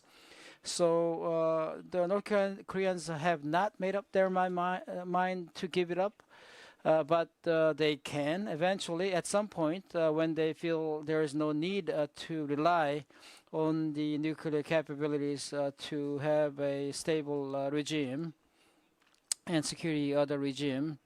And as to the economic development, the North Koreans are quite intent on that one, that they have made up their mind that economic development is what the regime would pursue as a priority, because the quality of life for the people of North Korea goes hand in hand with the legitimacy of the regime of North Korea under Chairman Kim, as have been spoken of quite a bit here today.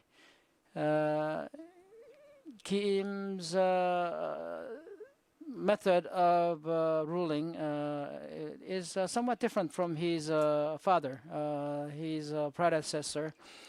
And as such, Kim Jong-un seems to think that it is very important for there to be an economic development in order for his regime to continue to have legitimacy in the eyes of his people. The role to be played by the Chinese, well, China is about the only country right now that North Korea is depending on economically, and be it certain type of crucial products coming in from China, or the hard currencies coming in through these tourisms and things like that. North Korea do want to open their market and their economy, but who could they turn to? I mean, the only country they have right now is China. And so out of necessity, North Korea is relying on China. And there have been in recent years even closer relationship between the two countries. However, as you know, sometimes in order for us to take 2 steps forward, so 1 step back is necessary. 2019 had been a difficult year between South and North Korea, as I understand. Going forward, we have to rethink about where North Korea should be putting their dependence on.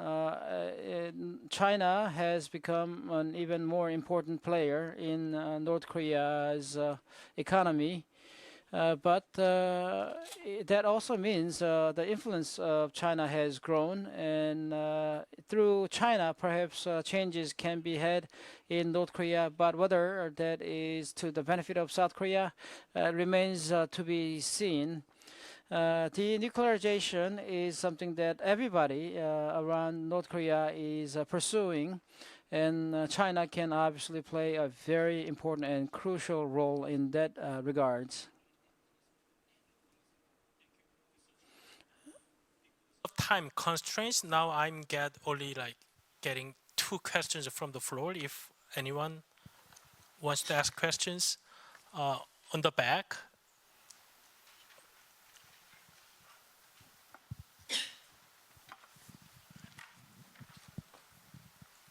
My name is Amy McEwen. I'm a financial analyst. If the travelers or the tourism that is coming from China are only from China, how would it affect if the Chinese economy were to go through a negative or recessionary period? How would that affect South Korea through the North Korean behavior with sanctions? So we could barely hear you. Could you speak up a little bit? Okay. No, if the Chinese were to enter into a recessionary period or go through an economic hardship, how would this affect South Korea and North Korea if the North Koreans are relying on tourism and if there are sanctions in place?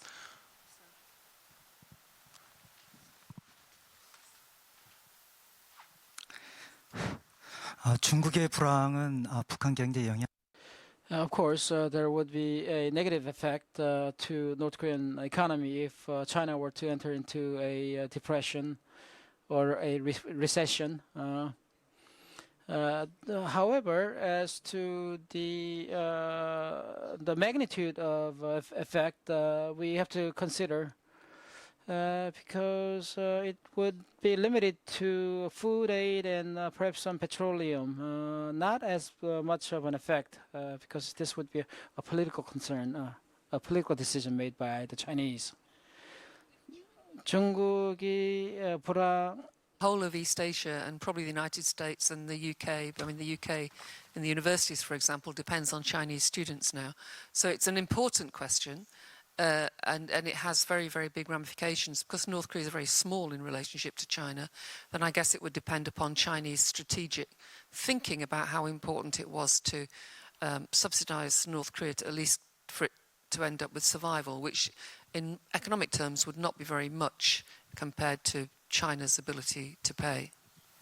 Thank you. One last question.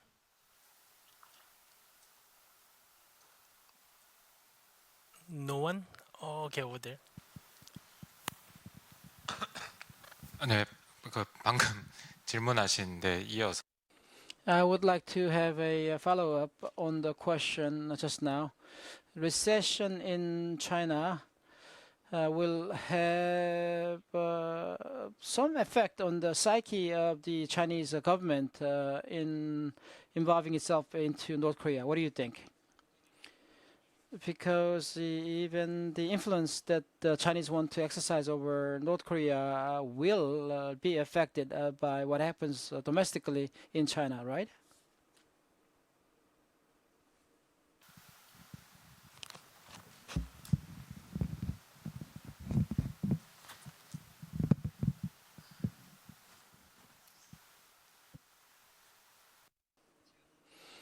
I'm not sure if I can address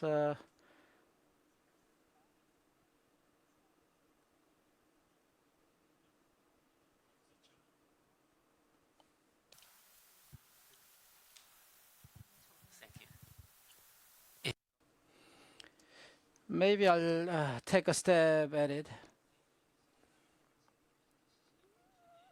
And as to North Korea, there would be some effect, but again, the magnitude would be limited because for North Korea, the support and aid from China are limited in the categories. One is in the area of petroleum, about 500,000 tons per year, it looks like, from China to North Korea. Before it was a refined petroleum, but now it's not refined ones. And also, I believe there were some coming in through Russia. And so, if not China, the Russians will also provide the petroleums anyway. And then there's the food aid. On annual basis, North Korea is in deficit for about 500,000 tons also. And most of these are coming from China as an aid. But other than the food aid, there's some fertilizers coming from China. Especially when it comes to harvest seasons, you need these fertilizers. These are the aids that you get. There are also public works that China and North Korea engage in together. There are some public events that are held together between the two countries. However, as spoken of earlier, the domestication of and localization of many manufactured products in North Korea also means that there's less need and dependence on Chinese goods. So having said that, Kim Jong-un, in the beginning of his power, he had a lot of problems with China, and he was not happy with the Chinese government. We know that, and unhappiness has not actually gotten much better. And so the North Koreans, as a population, are not all that fond of the Chinese anyway. Now, having said that, the Chinese recession, whether that would have a direct effect and a large impact on the North Korean economy, I don't think so. I do not think the magnitude will be all that strong. It would just be limited, very limited. Since these are aids, perhaps they might be reduced a bit, but not a whole lot. More than I did, right? Last comment for Hazel. Yes, I'd like to expand on the response I gave earlier. I think one of the things that's important, it was a very important question actually, in terms of simple economic relationships, it all depends on what's happening, what the other variables are. Professor Chong's right in that up until last year, the food deficit was about 500,000 tons. After the sanctions, the oil sanctions of 2017 and 2018, the food deficit in North Korea was 1.5 million tons. It jumped. This year, China's donated 1 million tons of food aid. That is an extraordinary amount. I mean, for those of you who don't deal with it, but it's an extraordinary amount. One of the reasons they've been able to do it is that China is producing large grain surpluses. South Korea did this about 10 years ago under the Kim Dae-jung administration. It donated food aid, which was grain surpluses. It doesn't always happen that countries produce grain surpluses because they can change their agricultural policy so as not to do that. So there is a question as if those grain aid surpluses were not available in China this year. I think somebody might know but I think there's 3 or 4 million tons surplus, I'm not sure. Would that million tons of aid, if their agricultural deficit required it in North Korea, would China buy that from somewhere or supply it? So there is a question there, and that would depend upon a number of different variables. But the broader issue is what happens if China, and to a lesser extent Russia, fall out with North Korea politically, or if North Korea falls out with them, because as been rightly pointed out, the North Koreans don't like being subservient to China. They give a hard time to the Chinese officials when they go in there every few months to talk to them. They disrespect them, they insult them, believe it or not, even though they depend more and more dependent on China. This is not a hypothetical question, because if we look back at 1991, 1992, it was the decision of China to start charging market prices for oil and oil products and other exports to North Korea, and the decision of the Soviet Union and then Russia to stop giving away fuel, particularly, and other goods to North Korea, which precipitated agricultural production losses and industrial collapse such that we had the famine from 93 to about 1998, what WFP characterizes as a famine in slow motion, but which the best research shows that nearly 1 million people died, this horrible term, extra deaths. Now, it wasn't the only cause, but it was the proximate cause, was the changes in policy by both China and Russia in terms of the provision of inputs which were necessary for agricultural production. So it's an important question because diplomatic relations don't stay the same.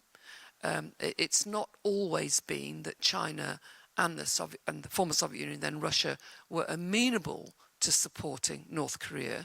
And we can't be sure in the future that they would be amenable again, especially if North Korea has a nuclear test, because China will be furious if that happens, and we don't know what somebody might know here, but I don't know, what their game plan is, but they will have one for if North Korea does a nuclear test, say, in the spring. Professor Park. English. Well, I think as you mentioned, the area that hit most hard would be tourism, and as tourism is the most important sources of hard currency now, that could make North Korean economy in trouble. The second area is the student exchange. A lot of North Korean students are currently studying in China, and many North Korean students received PhD in China. Of course, they cannot take courses in science and technology area now because of sanctions, but at least in humanity and social science area, there are still many students. But I think overall, even if China has economic recession, I don't think China will completely abandon North Korea. Collapsing North Korea is a nightmare for China. Thank you, Professor Park, and I would like to thank all the panelists for their fantastic presentation, and I also thank you, audience, for staying with us. So before I turn mic over to Frank for wrapping up, I would like to ask you to join me, thank all our panelists today.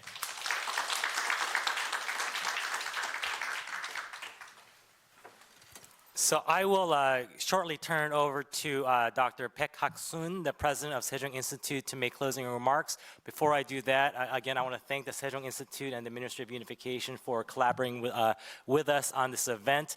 I also want to thank my colleague Paul Lee, who helped us put this event together. It's very excellent work. So thank you so much, and Dr. Baek.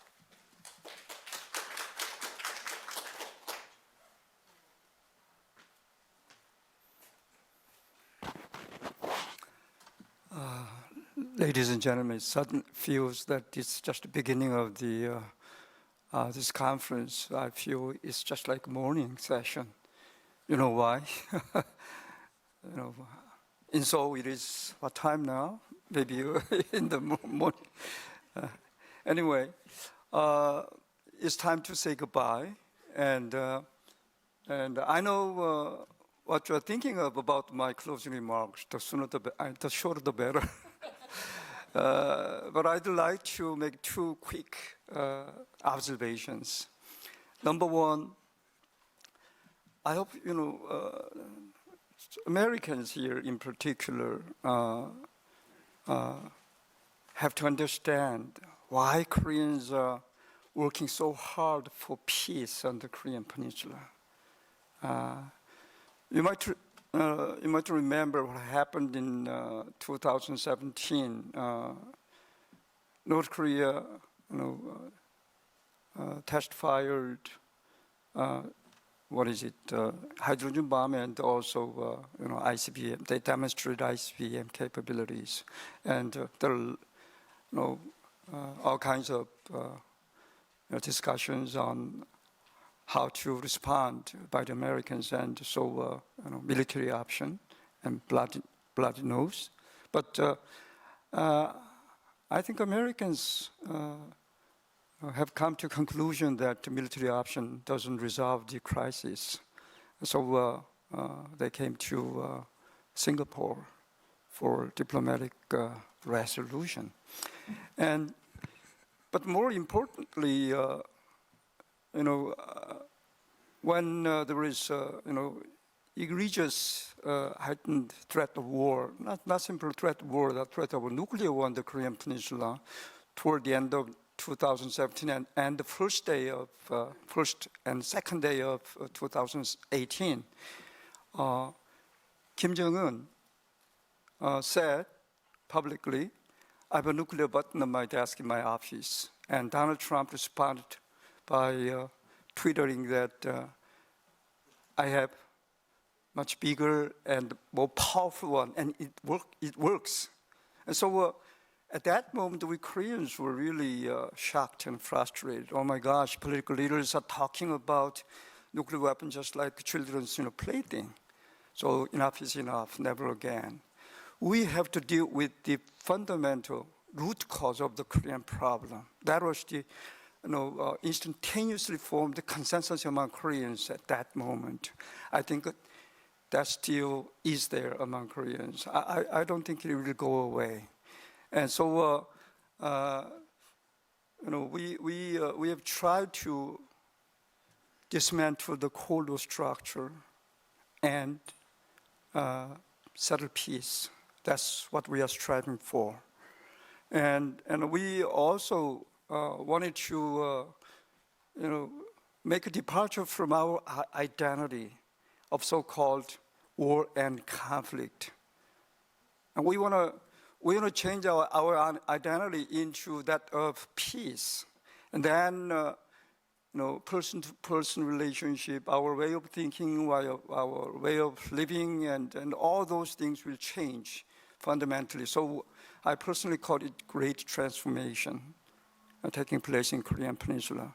I don't think, even though we negotiations, have stalled, and we have all kinds of, struggles, fight between so-called, the status quo forces and the revisionist forces within and between the countries involved, just like any big change in history. And but I don't think this will necessarily make us to say that the great transformation taking place in Korean Peninsula has come to an end. I don't think so. Geography does not change. We have to have a more longer perspective. That's the first point I wanted to make. And the other observation is this: all presentations and discussions, in my opinion, in a sense, have fallen within the purview of so what our priorities are, what our really top priorities are, and what really we are doing to achieve those priorities, to realize those priorities. I would say that our top priority is to denuclearize North Korea, the whole Korean Peninsula, and dismantle North Korea's ballistic missile ICBM capabilities.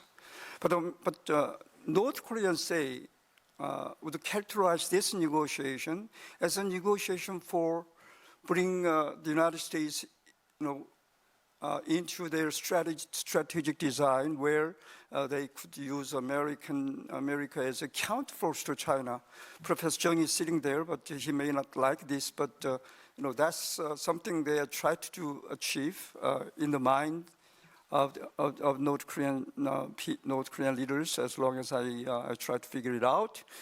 And also, this is a negotiation for ending the Korean War, signing a peace treaty, and normalize the relationship with the United States, and economically cooperative between the two, and so that they could come out into the world and survive and develop, so-called, for 21st century. So, and also, this is commonsensical thing, but I would just say that this negotiation, this whole negotiation is designed for denuclearizing North Korea, to dismantle North Korea's ballistic missile capabilities, particularly that of ICBM.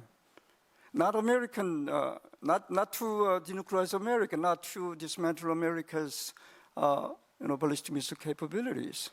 And then I feel, honestly enough, as a North Korea watcher and as a scholar who tried to deal with this nuclear issue and ballistic missile issue and all these security issues, I would say Americans can do more in order to prevent North Korea from, ultimately developing nuclear-tipped ICBM capabilities. That's something I want to say to all of you. Thank you so much. And Frank and USIP, our co-host institution, and thank you for Unification Ministry of the Republic of Korea, and all the panelists and audience, particularly the panelists who came across the Pacific, Chairman Beck and other panelists. And also Americans, participants and panelists and audience who came across the town. Thank you so much. Thank you. I hope, Frank, we will continue our cooperation between our two institutions. Thank you all very much. Thank you for joining us. We hope to see you again at the next event.